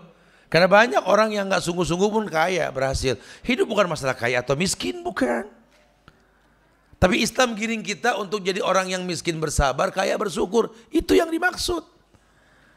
Bukan terwarnai tapi mewarnai gitu loh. Iya, ini orang yang berilmu, dia paham. Makanya proses iman tetap distabilkan. Kenapa? Dia bakal diuji. Karena nggak semua orang yang hemat kaya, ada yang medit miskin. Ada yang bersungguh-sungguh tetap aja begitu nggak berhasil. Iya. Ya mau bilang apa itu masyiahnya Allah, kehendak Allah. Tapi tetap apapun kondisinya, kalau jalurnya betul, imam miskin sabar, imam kaya syukur. Maafi muskilah. Ya, bahkan Rasul sendiri kan berani berdoa, mengajarkan doa kepada para sahabat. Yang sahabat suka mengaminkan dan suka membaca doa ini. Orang sekarang takut sama di doa. Allahumma ahyini miskinan wa amitni miskinan wahsurni ma'jumratal masakin. Itu doa Nabi. Anak terjemahin ya, mau aminin silakan dah. Allahumma ahyini miskinan, ya Allah, hidupkan aku dalam keadaan miskin. Ayo. Wa amitni miskinan, matikan aku dalam keadaan miskin. Ayo. Wahsurni ma'jumratal masakin, bangkitkan aku bersama orang miskin. Gak ada yang mau. Tapi doa ini doa favorit Rasul loh. Iya, kenapa? Karena miskin itu bukan fakir, kitanya nggak paham. Kalau miskin itu sudah usaha tapi merasa kurang. Kalau fakir nggak ada usaha. Harus merasa miskin di hadapan Allah, harus kita. Ya, supaya kita nggak sombong, tetap kurang, lawang semua titipan kok. Apalagi dia paham Allah ilah wa wala, zat yang diibadahi dengan benar. Tak ada kata cukup dalam beribadah kepadanya. Allah ilah wa wala, Masya Allah. Sehingga dia nggak pernah merasa cukup dalam beribadah. Sedekah nggak merasa cukup. Pak ada pengemis tuh, ya udah kasih sana. Besokan Pak ada lagi Pak, kan udah kemarin. Nggak begitu gitu loh. Lawang masih mampu. Saya kesel banget tiap saya lewat ada pengemis, heran saya mah gitu dah. Teman saya lewat gak ada yang lewat tadi gitu ya. Alhamdulillah. Tegak ayat nahnu narzukukum wa iyahum. Kami kasih rezeki sama kamu buat mereka. Alhamdulillah. Allah tahu memang kamu doang yang layak untuk seperti itu. Allah tahu sudah. Harusnya bersyukur bukan pegel. Kenapa? Karena kau sembah Allah yang tidak ada kata cukup ibadah padanya. Enggak. Ayah tumbennya nggak tahajud lagi ya, kan udah minggu kemarin 2 kali udah tuh. Gitu. Jangan kurang gitu ya. Ya merutinkannya sunnah, ya Masya Allah. Jadi jangan sampai dirubah. Cuma prosesnya ya sabar, ya kuatkan sabar. La'allakum tuflihun, kata Allah, supaya kamu beruntung. Kalau belum tentu beruntungnya ya iyalah. Cuma ya insya Allah buat Allah tuh la yudiyu amalal mu'minin lah. Allah tuh nggak menghilangkan kebaikan orang beriman. Pokoknya setiap perbuatan baik pasti ada efek baiknya insya Allah. Yang keempat taslim. At-taslim, taslim ya. Surat An-Nisa ayat 65. An-Nisa ayat 65. Taslim nih, bab taslim tuh, taslim artinya apa? Berserah diri. Berserah diri taslim. Naam. Fala wa rabbika la yu'minuna hatta yuhakkimuka fi ma shajar bainahum. Summa la yajidu fi anfusihim haraja mimma qadaita wa yusallimu taslima. Itu bab taslim dari situ tuh. Di An-Nisa ayat 65. Fala wa rabbika, sumpah nih, maka demi Rob yang menciptakan kamu, la yu'minuna hatta, mereka tidak dikatakan beriman ya Muhammad, hatta yuhakkimuka fima sajar bainahum, sampai mereka menjadikan kamu tuh hukum, hakim dalam hidup mereka.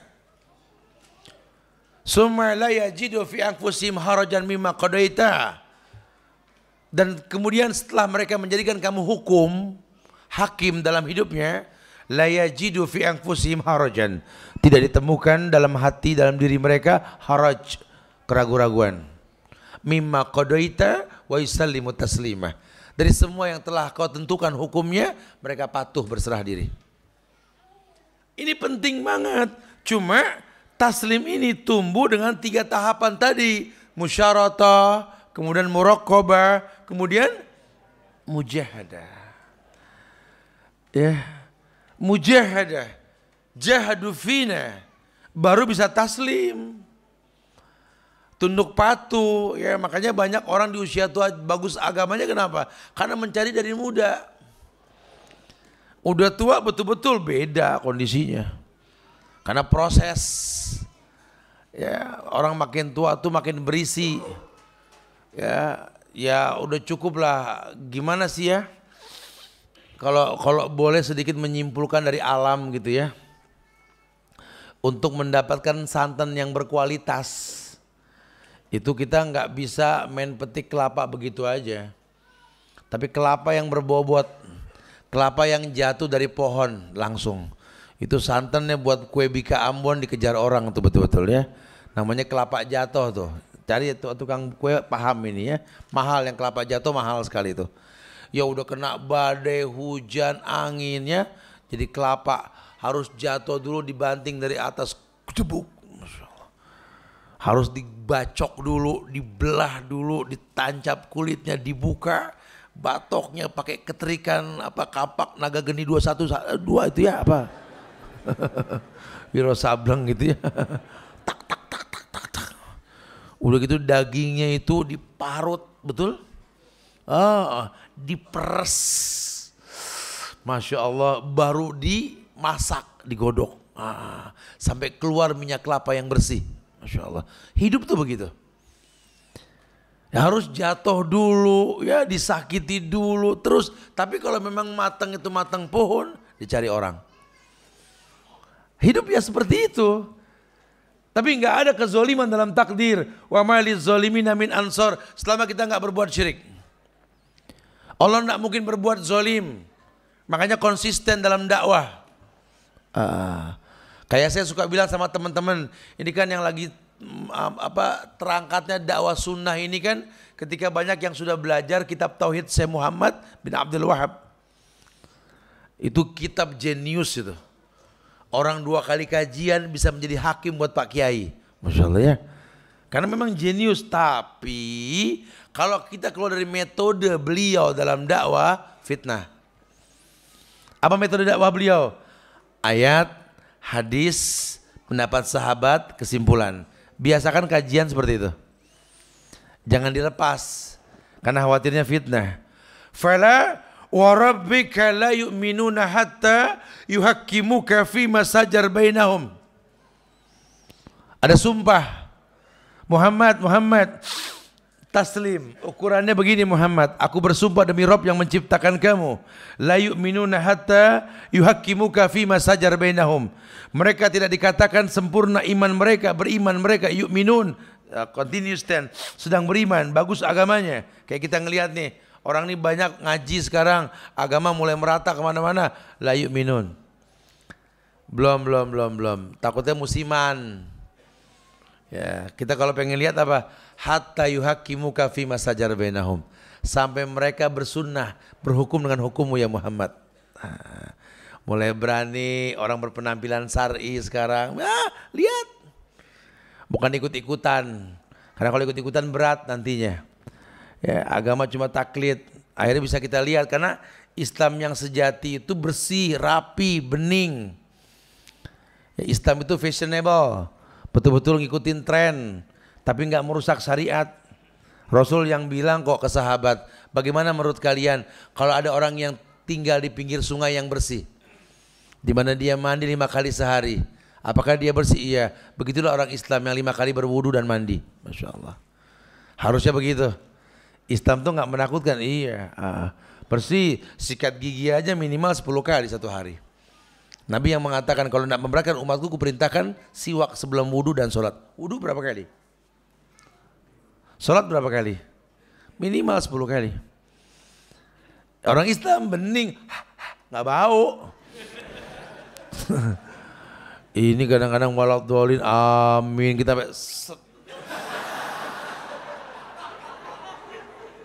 gimana sih orang beriman, Masya Allah ya. Coba pertontonkan.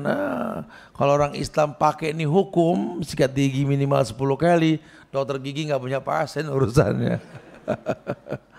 Ya, la yajidu fi anfusihim harajan. Bukan cuma itu Muhammad, kalau mereka sudah bangga dengan sunnah, mereka itu tidak ragu lagi dengan sunnah. La yajidu fi anfusihim harajan. Nggak ragu mereka.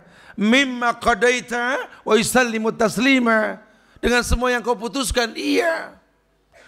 Nggak komplain. Orang mau pakai jenggot, mau celana jingkrang, mau pakai kerudung panjang, Malaysia khi. Memang syariat mau bilang apa? Bukan nggak bergaul, bergaul tetap. Jangan jadi nggak bergaul. Ini kadang-kadang orang kalau sudah bagus agamanya nggak mau bergaul. Salah lagi.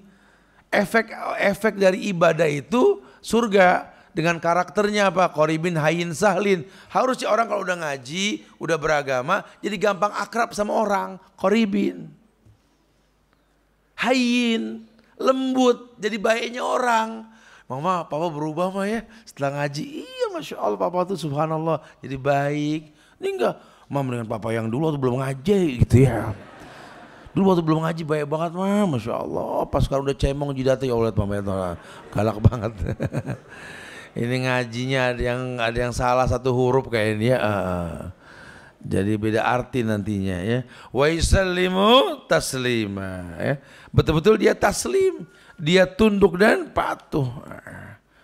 Kemudian yang keempat yakni apa? Yang kelima, ar-ridha. Ridha. Jadi endingnya ini memang ridho ya. Kita ridho kepada Allah, di mana ridho di sini umum, bahwa Allah Jalla wa'ala ini pengen orang yang ridho ini sadar bahwa ridho itu sesuatu yang datang dengan waktu. Yang pertama yang sering kita baca ada gini, raditu billahi rabbah wa bil islami dina wa bi Muhammadin nabiyya wa rasulah. Raditu itu sifatnya apa? Past tense, lampau. Raditu bukan ardo. Tapi raditu, aku ridho, aku telah ridho. Ya, dia punya jam terbang dalam melatih pemahamannya tentang Allah.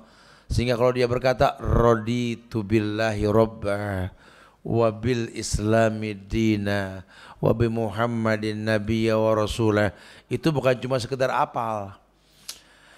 Aku redha Allah sebagai Rabb yang menciptakan diriku dengan proses, ya Allah, betul ya. Wa bil islami dina, Masya Allah, aku redha Islam sebagai agama. Oh, kalau bukan Islam nggak tahu nih negeri seperti apa deh. Wa bi Muhammadin nabiyya wa rasulah, dan begitu pula aku ridho Nabi Muhammad sebagai hamba dan rasulnya, Masya Allah. Kalau beliau nggak ajarkan bagaimana cara ibadah, bagaimana cara berbuat baik, nggak tahu gimana orang bisa menjaga dirinya. Ilmu. Dia paham di Al-An'am ayat 164. Al-An'am ayat 164 Allah berfirman, Qul aghayrallahi abghi rabban wa huwa rabbu kulli syai'. Al-An'am ayat 164. Qul aghairallahi abghi rabban wa huwa rabbu kulli syai'. Katakan Muhammad, katakan sama orang-orangmu, katakan, aghairallahi abghi rabban. Apakah aku akan mencari Rabb selain Allah?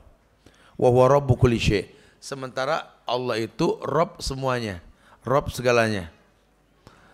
Bagaimana aku bisa mencari Rabb selain Allah? Wa huwa rabbu kulli syai'. Sementara Allah Rabb yang menciptakan segalanya. Dia paham. Kamu kalau usaha susah, nyareat dah. Kan bahasa kita begitu ya. Nyareat itu diterjemahkan datang ke dukun. Kerja udah, doa udah, tinggal nyareat. Begitu bahasa itu Betawi itu. Oh maaf ya. Yang saya tahu Allah telah atur rezeki manusia. Saya nggak mau rusak dengan yang haram. Tapi kan buat maju kan harus begini. Iya, mungkin bisa maju, cuma akan berkah belum tentu. Yang saya pengen ini berkah. Makanya nggak pengen saya halalkan yang haram. Memang betul tuh soft paling depan itu pahalanya besar. Di Ka'bah apalagi, betul. Tapi kalau gara-gara berebut soft paling depan sampai ganggu orang tawaf, maaf. Banyak gak orang berebut soft depan sampai ganggu orang tawaf? Banyak yang sudah umroh tahu ya. Nyium Hajar Aswad, Masya Allah, kayaknya bangga banget ya. Padahal proses masuk itu sikut sana, sikut sini, terabas sampai nyium. Yes, 4 kepala bocor, no yes dari mana ente? Banyak orang begitu, betul. Berebut sesuatu yang maksimal dengan cara yang haram ya nggak mungkin. Yuk berilmu, yuk ridho dengan takdir. Makanya ketika sahabat ada yang komplain tentang rumahnya yang jauh dari Ka'bah, rumah yang jauh dari Nabawi, minta izin sama Rasul buat tinggal di seputar dekat Nabawi. Suka terlambat mulu Rasul karena jauh rumah, gitulah. Kata Rasul apa? Kalau kau tahu langkahmu dari kejauhan menuju tempat ini, kanan terangkat dosamu, kaki kirimu turun diberikan 1 pahala untukmu. Masya Allah. Belajar ridho, gitulah. Jangan gampang komplain sama kehidupan.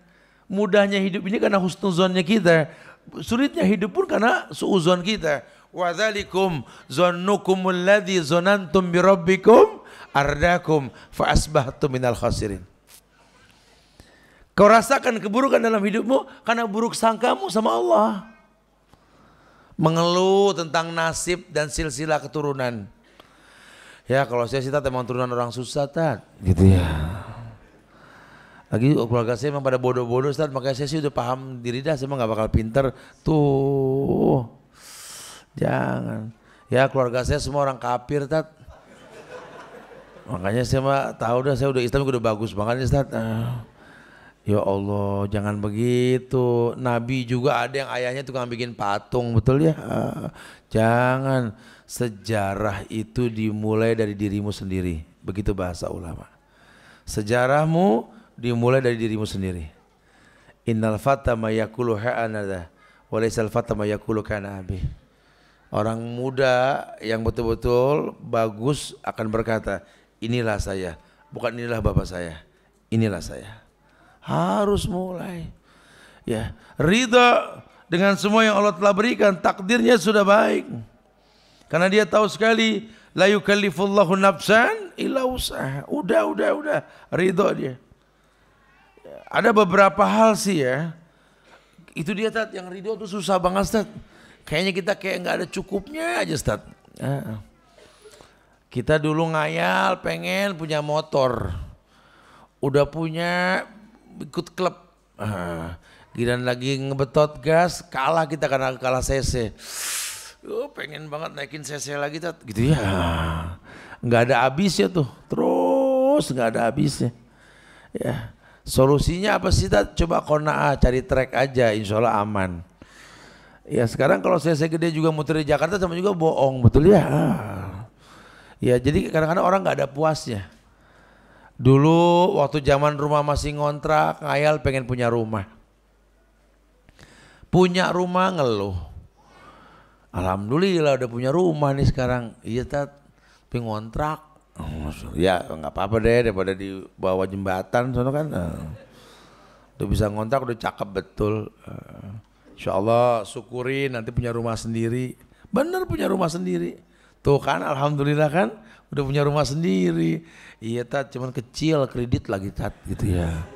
Ya syukurin dah, syukurin. Udah alhamdulillah. Daripada ngontrak, kredit jelas ya, masya Allah, alhamdulillah. Lama-lama dapat juga rumah gede tuh kan, udah gede nih, kegedean tak capek gitu ya. Ini orang minum pil apa kali ya? Nggak ada konah-konahnya hidup. Ya mau sampai kapan kalau kayak begitu ya? Bersyukur, alhamdulillah. Semoga Allah jadikan baik kalau kita syukur. Nah, ada beberapa hal yang mendukung keridoan tuh. Yang pertama dijelaskan, orang bisa ridho dengan takdir yang pertama karena dia tawakal kepada Allah. Iya, kalau diumpamakan ridho itu terminal akhir bagi sebuah tawakal, siapa saja bisa menancapkan kakinya dalam tawakal dan pencerahan diri.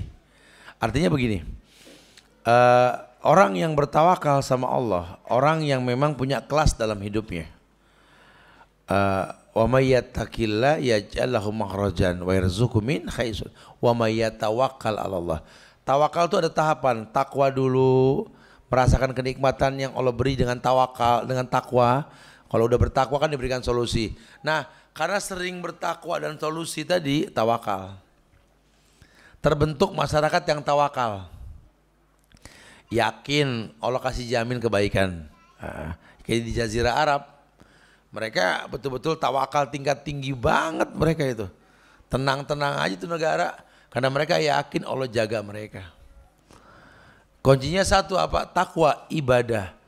Di mana sholat berjamaah, kalau azan berkumandang tutup semua aktivitas. Masya Allah. Orang kalau sudah bisa disiplin kayak begini, Allah jamin.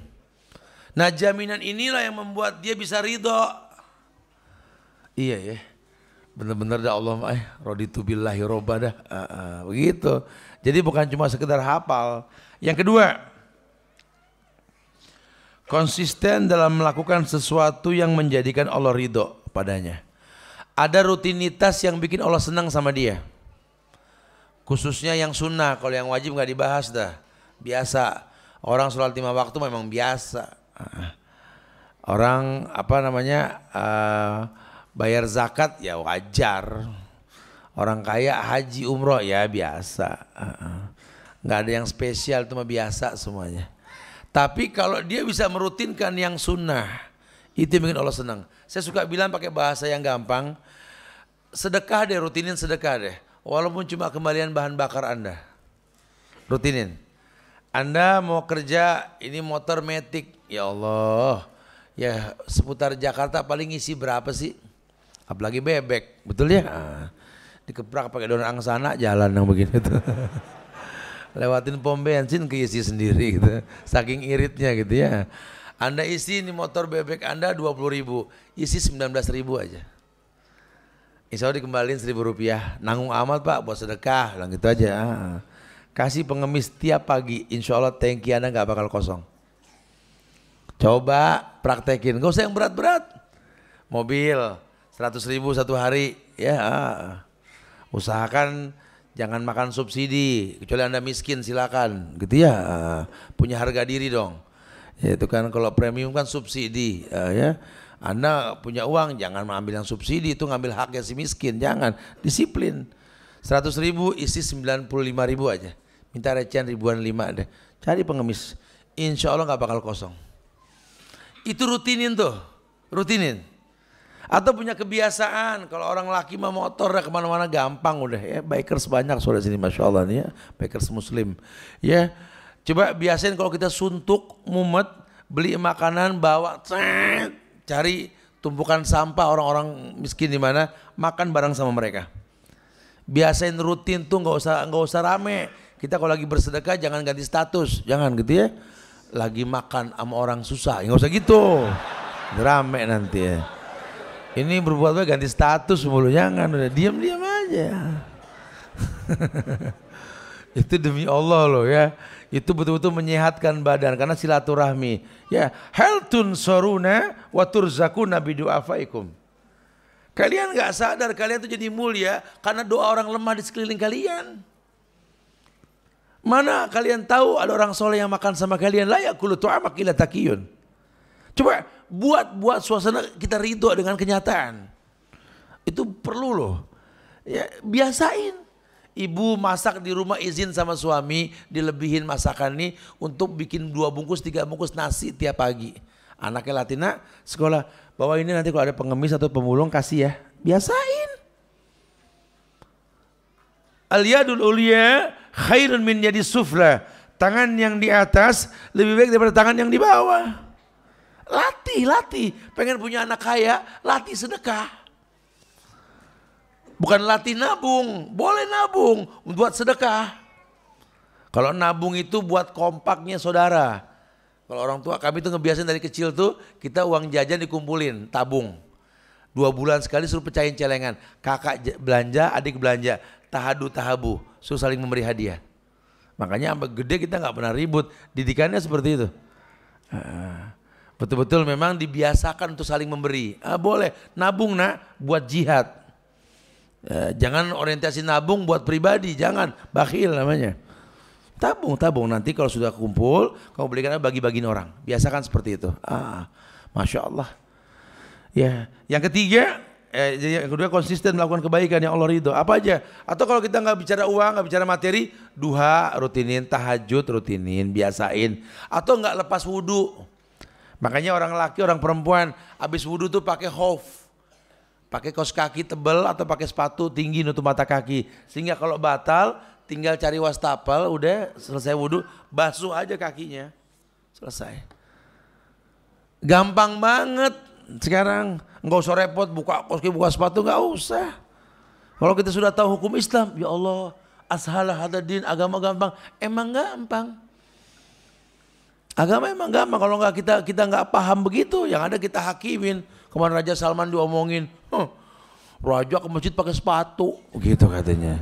Indoor sepatunya, Masya Allah ya, karena kita nggak paham. Padahal kalau biasaan kayak begitu gampang, ya wastafel air di mana-mana. Rata-rata orang-orang sana tuh begitu. Makanya kalau antum baca sejarahnya Imam Ahmad, Imam Syafi'i, siapa nih? Kalau tamu datang ke rumah mereka diberikan air di periuk, kemudian berwudu di periuk.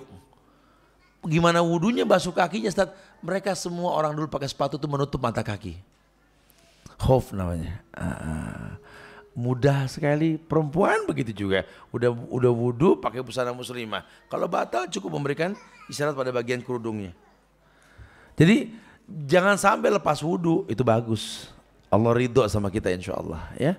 Nah, yang ketiga, sportif, jujur mengakui kelemahan diri. Bisa, enggak, jangan bisa yang enggak gitu ya. Usahain, kalau bisa bismillah, kalau enggak jangan dipaksa.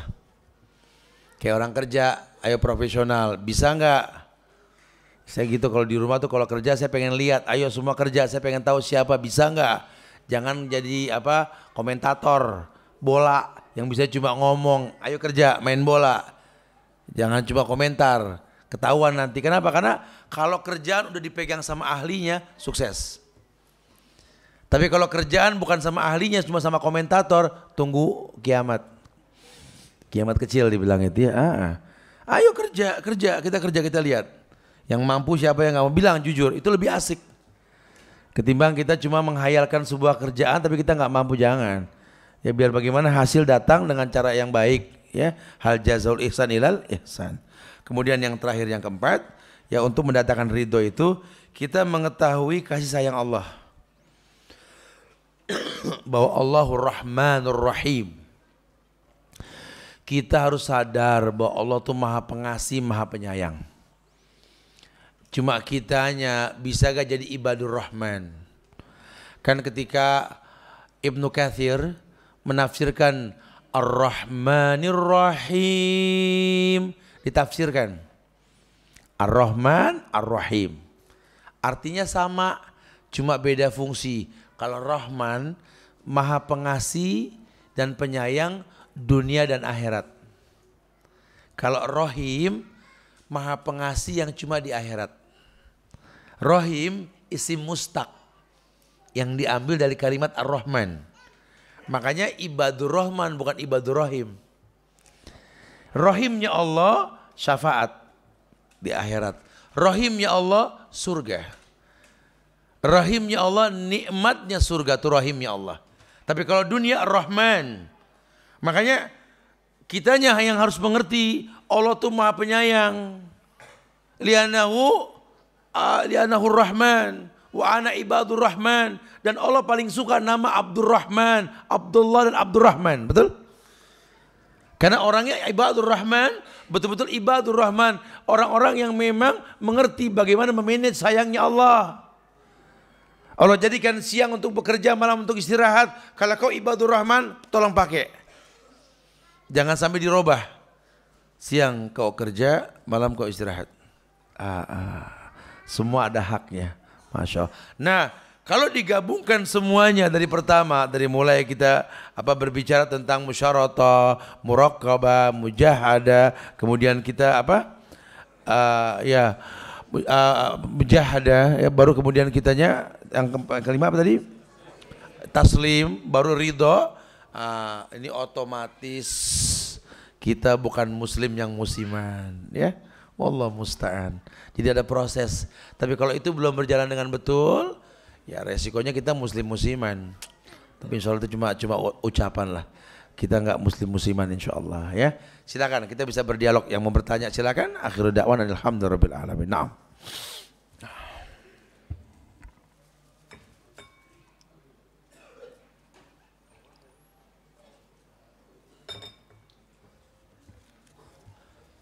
Ya, syukran.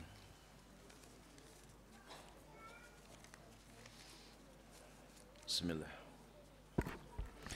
Ustadz, apa yang dimaksud atau penjabaran berjaga di perbatasan? Dulu diterjemahkan ini sebagai orang yang menjaga di perbatasan, medan tempur, batas negara. Ya. Kalau sekarang tuh sama, kayak saya kalau lagi keliling ke beberapa kota pulau di Indonesia, itu memang teman-teman kita dari angkatan bersenjata tuh nggak gampang ya. Hidup di perbatasan Irian, Kalimantan, Masya Allah sampai di Natuna, kita datang ke Natuna itu ya. Di ConocoPhillips itu ya, Masya Allah. Ya saya suka, kan soalnya kan teleponnya telepon satelit ya, bagus Telkom tuh ya. Suka didapat WA kalau dari atas lantai 7 tuh. Ustadz lagi di mana Ustadz? Tahu di mana nih, saya bilang gitu. Lagi ngapain Ustadz? Nungguin tukang mie tek-tek lewat. Itu jauh banget di perbatasan itu, Masya Allah ya. Enggak, burung tuh enggak ada. Emang enggak ada, saking memang cuma langit sama laut. Masya Allah, itu yang jaga di perbatasan bukan gampang. Ada set manajernya bilang, sebenarnya sih burung ada Ustadz, antum mau ikut yuk ke lantai 7 saya naik tuh. Tuh lihat pada mati burung, kenapa? Kecapean terbang, katanya jauh, katanya dia bilang. Saking jauhnya itu tempat. Ya itu yang dimaksud perbatasan. Wallahu a'lam. Assalamualaikum warahmatullahi wabarakatuh. Ustaz, apa hukumnya poligami tapi tidak diizinkan istri? Yang dibahas apa, yang ditanya apa ini? Seneng Ustaz dicegat ini yang begini nih. Dengerin ya. Kenapa di negara Arab poligami itu nggak masalah? Itu antum harus belajar di negeri-negeri Islam. Karena di negeri-negeri Islam itu perempuan itu kayak bidadari. Dicukupin di rumah, dijamin semua di rumah. Yang belanja laki ke pasar. Udah perempuan bidadari sudah. Nggak usah pusing. Ini kita beli rumah masih patungan mau poligami, Masya Allah. Bini suruh kerja, dizolimin, disakitin, kitanya poligami. Kelewatan tuh namanya gitu loh. Poligami ini adalah solusi bukan tujuan. Karena kalau nggak ada poligami, prostitusi. 1:50 akhir zaman laki perempuan. Lah kalau satu perempuan 49 sama siapa? Maksiat. Anak kita yang laki pun bisa bermaksiat dengannya. Berapa banyak korban perempuan-perempuan di belantaran tante girang pada anak muda kan kesian. muskilah. Berlaku, tapi poligami nggak merusak yang ada. Kalau Anda bicara izin, demi Allah, nggak ada sunnahnya izin istri, nggak ada. Makanya bikin istri yang nyaman, yang betul-betul nikmat hidupnya, jangan dipusingin. Udah. Insya Allah nanti dia nggak akan pernah sibuk dengan kehidupan Anda. Otomatis dengan sendirinya. Di negeri Arab biasa, karena nggak ada kezoliman. Di kita kezoliman. Apalagi dengar hadis yang mengatakan katanya kalau kita nikah susah, nikah lagi biar senang. Nikah lagi, Masya Allah. Terjemahannya bukan begitu. Memang tiap istri bawa rezeki. Tapi kalau perbuatan kita menimbulkan kezoliman, haram ya akhi. Nggak main-main nih ya. Ya bisa gak jadi imam yang betul? Ya, imam yang betul itu imam yang apa? Imam yang saleh. Sholatnya di masjid. Ini sholat di rumah masih imam solehah, mau poligami gitu. Sholat masih di rumah mau poligami, solehah tuh namanya gitu ya. Di masjid, ayo betul-betul jadi laki-laki yang sejati gitu. Apabila boleh, misalkan istri pertamanya menanyakan kepada suaminya mau pergi keluar kota untuk urusan kerjaan, padahal berbohong suaminya pergi. Udahlah, walhasil kalau kita belum mampu yang ada kebohongan semua. Tapi kalau kita sudah mampu, Masya Allah ya. Bahkan sempat ada yang, ya saya sih belum melakukan poligami ya. Cuma saya banyak belajar dari orang-orang yang lebih berilmu. Artinya mereka mengajarkan bahwa memang seperti itu. Karena para nabi poligami, para sahabat poligami, orang-orang soleh poligami. Kita di sini sudah nggak poligami, sesar lagi, betul? Anak cuma atu dua, lama-lama Islam habis di Indonesia. Zaman Pak Harto 83% Islam. Sekarang tinggal 60,1 sekian persen di Indonesia. Lama-lama habis. Itu enggak semuanya hafal Quran orang berilmu. Kebayang tidak? Tapi ingat buat laki-laki jangan gampang menggunakan bahasa poligami kalau belum paham cara mencari istri. Ulama mengatakan al-walad lil khal. Wahai laki-laki, anakmu tergantung iparmu. Apa maksudnya? Kamu jangan nikah sembarangan, lihat calon iparmu siapa. Karena boleh jadi kau suka sama perempuan, nikah, dia hamil, kamu mati. Anakmu dengan siapa? Pikirkan itu. Ya, kalau dia anak ulama, orang hebat, penghafal hadis, aman. Anda meninggal, cucu ulama, aman. Tapi kalau Anda menikah sembarangan cuma karena suka, karena syahwat, ya Allah, berapa banyak orang-orang yang Islam, akhirnya anaknya jadi kafir. Itu kayak pemilik Gojek itu, betul? Itu kan turunan Arab. Yang nikah sama orang barat, kemudian meninggal dan dia cerai, anaknya ikut ibunya jadi Kristen. Ya pemilik Gojek itu kan, Masya Allah. Dan dia turunan Arab. Lihat kasusnya. Dan itu banyak, bukan satu dua. Makanya hati-hati, carilah pasangan yang memprospek, memperbanyak umat Muhammad. Ya, wallahu a'lam bishawab. Nah. Assalamualaikum warahmatullahi wabarakatuh. Ustaz, anak-anak saya pada gede-gede, umur sudah di atas 30 tahunan, tapi masih sakit, masih sulit untuk mendisiplinkan diri, bangun sendiri saat azan subuh, kebetulan rumah dekat dengan masjid, saat dibangunin malah marah, tidak menyahut dan lain sebagainya. Iya, ini sudah efek pendidikan yang salah. Tapi insya Allah Bu, insya Allah nggak terlambat. Kuncinya Pak Bu, kalau anak sudah terlanjur besar, kita baru tahu hukum. Kuncinya kita orang tua bertobat. Tobatnya orang tua dari masa lalunya, hidayah buat anak-anaknya insya Allah. Apa dalilnya? Fakan abuhuma soleh. Allah jaga ini harta anak yatim karena orang tuanya soleh. Orang soleh orang yang mau bertobat. Jadi jangan kita emosi.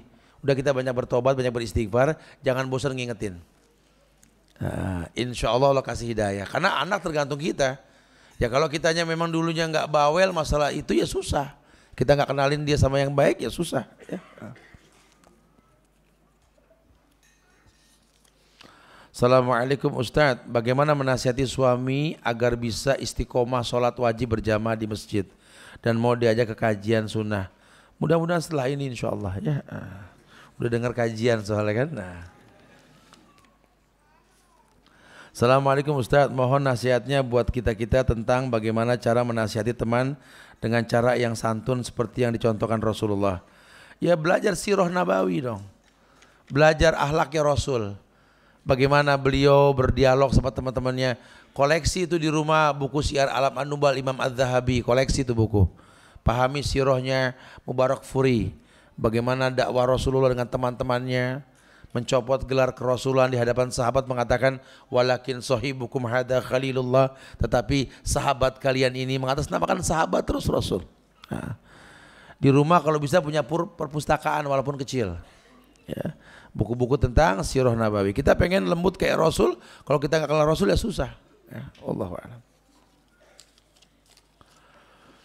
Assalamualaikum Ustaz, bagaimana membuat anak cinta Quran? Anak usia 10 tahun bersekolah di rumah tahfidz Quran, tapi untuk murojaah atau baca Quran harus diingatkan terus. Ya nggak apa-apa 10 tahun ya, jangan dipaksa matang karbitan ya, takutnya anak ke blue boring nanti. Dia sudah hafal sekian juz sudah alhamdulillah ya, jangan dipaksa. Anak tuh lebih suka mendengar, lebih suka melihat ya ketimbang mendengar. Jadi coba perlihatkan tontonan-tontonan yang positif tentang Quran ya, sampai mindset dia tuh pengen seperti itu gitu loh.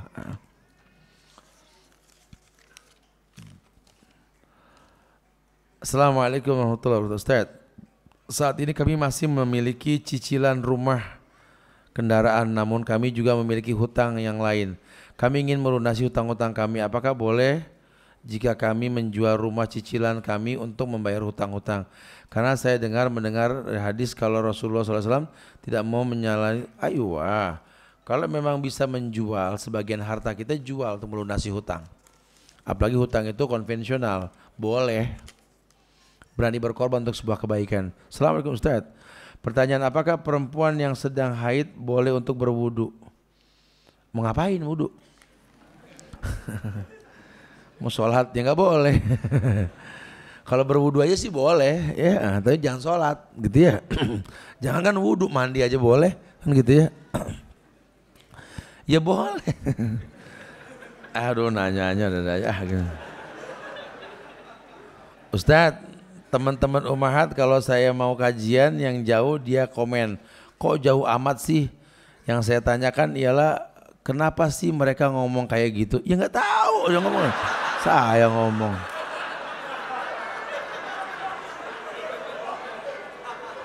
Saya udah full kajian dari kemarin, dibikin pusing lagi sama beginian, Masya Allah.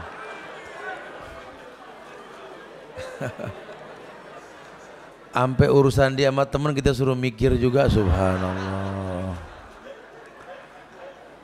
Ada ungkapan dari seorang istri, yaitu minta dipulangkan ke rumah orang tuanya karena merasa menjadi beban suaminya. Bagaimana jawaban suaminya, Ustaz? Ya nggak tahu juga. Situ yang punya masalah gitu. Kalau anak suaminya ada yang jawab, jangan Bu gitu ya. Atau memang suaminya sengaja bikin dia pengen dipulangin, kita nggak tahu kan. Tapi suami yang baik, suami yang betul-betul menjaga kenyamanan hati istri di rumahnya. Jangan bikin perempuan nggak betah. Rumahku sorgaku, harusnya penghuninya betah. Ini rumahku sorgaku, penghuninya pada kabur-kaburan mulu. Rumahku nerakaku kalau begitu namanya. Kalau surga itu penghuninya betah, ya harusnya betah. Masya Allah. Ustadz, ini tulisannya Masya Allah. Setelah ana faham akan haramnya musik, alhamdulillah.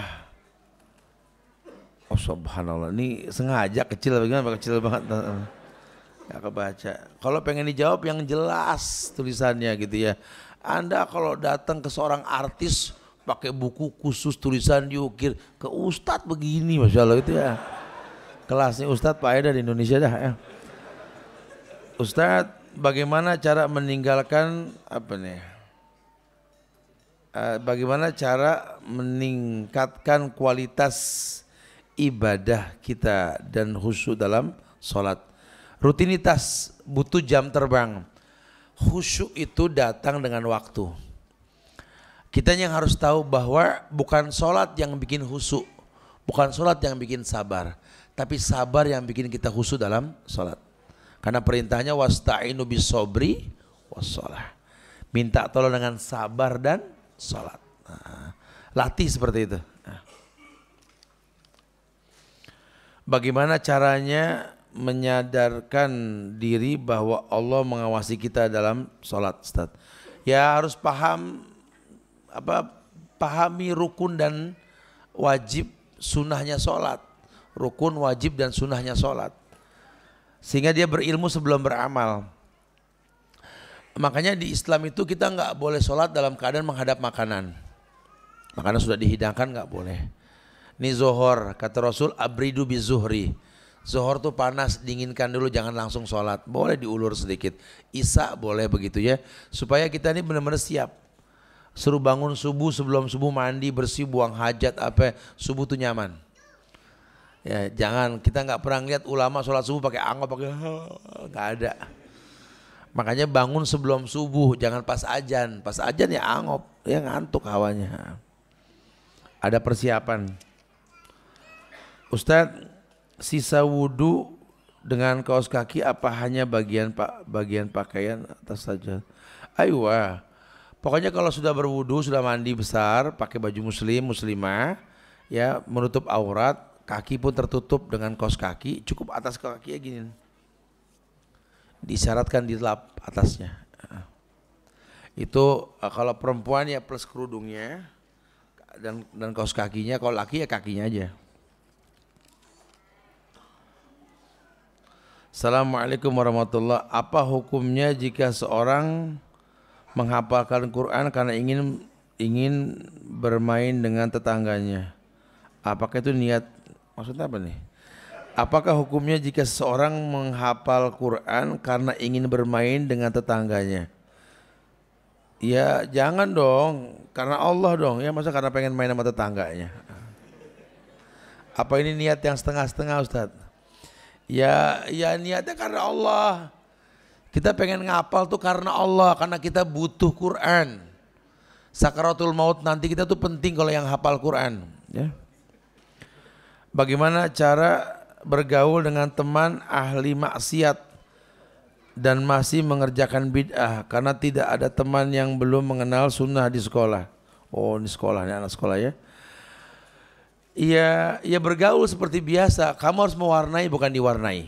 Kemarin Ustadz sampaikan tuh ya di kegiatan remaja Supomo. Nanti bisa buka di Al-Azifi channel, ada channel. Dibuka tuh kajian itu 2 jam kita bahas tentang bagaimana mewarnai bukan diwarnai. Jadilah orang yang mewarnai bukan diwarnai gitu ya. Nanti ada ini apa bisa dibuka nanti. Ya. Nanti apa dikasih Ustaz kasih nih nanti gantungan kuncinya ada bacaan Al-Azifi-nya nih. Tinggal diketik Al-Azifi spasi channel. Nanti keluar insyaallah. Gimana hukumnya saat azan lalu dosen masih mengajar, lalu saat saya izin sholat tidak diizinkan, apa yang harus saya lakukan Ustaz? Ya sabar, ya seharusnya enggak begini, cuma memang ini konsekuensi kalau kita sekolah atau belajar di tempat yang seperti itu. Tapi ntar dulu, ini yang jadi masalah azan apa? Zuhur. Azan zuhur boleh diulur sedikit. Jangan terlalu kaku juga kita dalam bersosialisasi. Kalau memang tanggung, karena kadang-kadang materi ini nanggung. Ya materinya kayak tadi Ustadz, kajian 1 jam, dialog saja nanggung, nggak apa-apa. Sampainya dulu, yang penting nanti pada waktu sholat kita disiplin, gitu ya. Ya jadi kalau memang azan berkumandang, ya dosen yang berilmu sih diam, dengarkan azan, kemudian teruskan. Kayak di Madinah yang sudah umroh kan tahu ya. Kalau kita dengerin kajian di beberapa kajian di Indonesia di bangku 19 itu ya.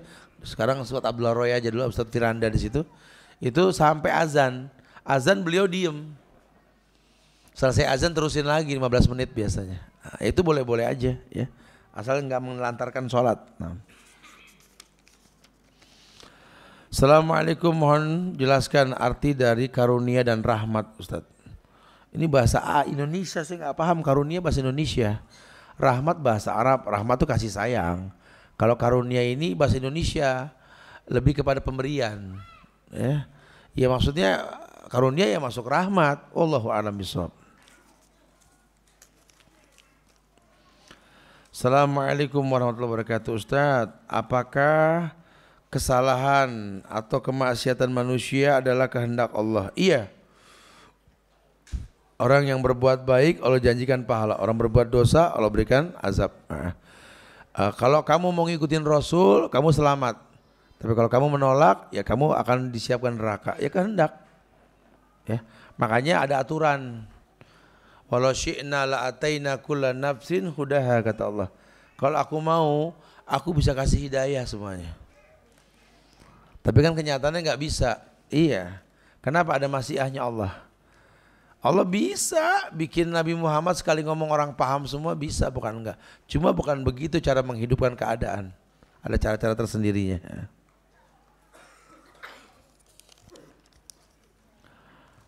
Assalamualaikum warahmatullahi wabarakatuh. Mohon penjelasannya mengenai ajaran sufi, ma'rifat, syariat. Ini butuh baca buku, nggak bisa kajian begini. Karena khawatir nanti orang salah paham.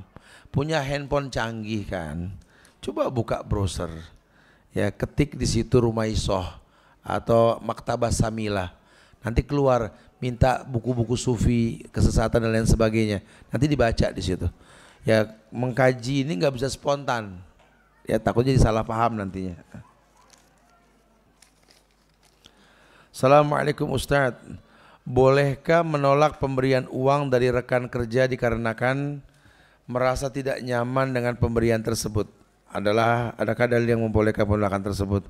Ya boleh, menerima, membagi itu kan bertakwa. Fattaqullaha mastata'tum, bertakwa semampunya. Kalau kamu memang nggak sanggup untuk menerima bantuan, ya jangan dipaksakan. La ikraha fiddin, dan ada paksaan dalam beragama. Assalamualaikum.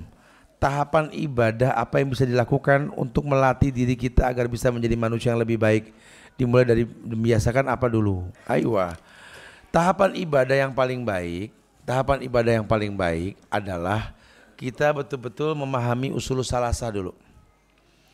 3 landasan pokok dalam beragama. Jadi coba deh latih diri kita untuk sadar bahwa ada usul salasah, landasan pokok dalam beragama. Karena kalau tidak nanti orang terjebak dalam kesalahan.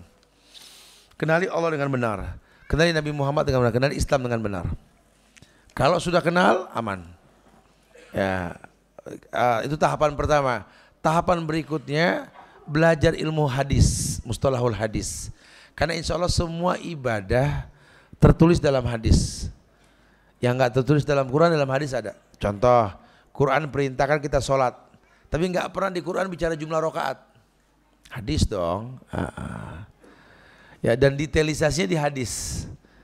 Ya, makanya belajar sirah itu penting, memahami proses turunnya hadis tersebut. Wallahu a'lam.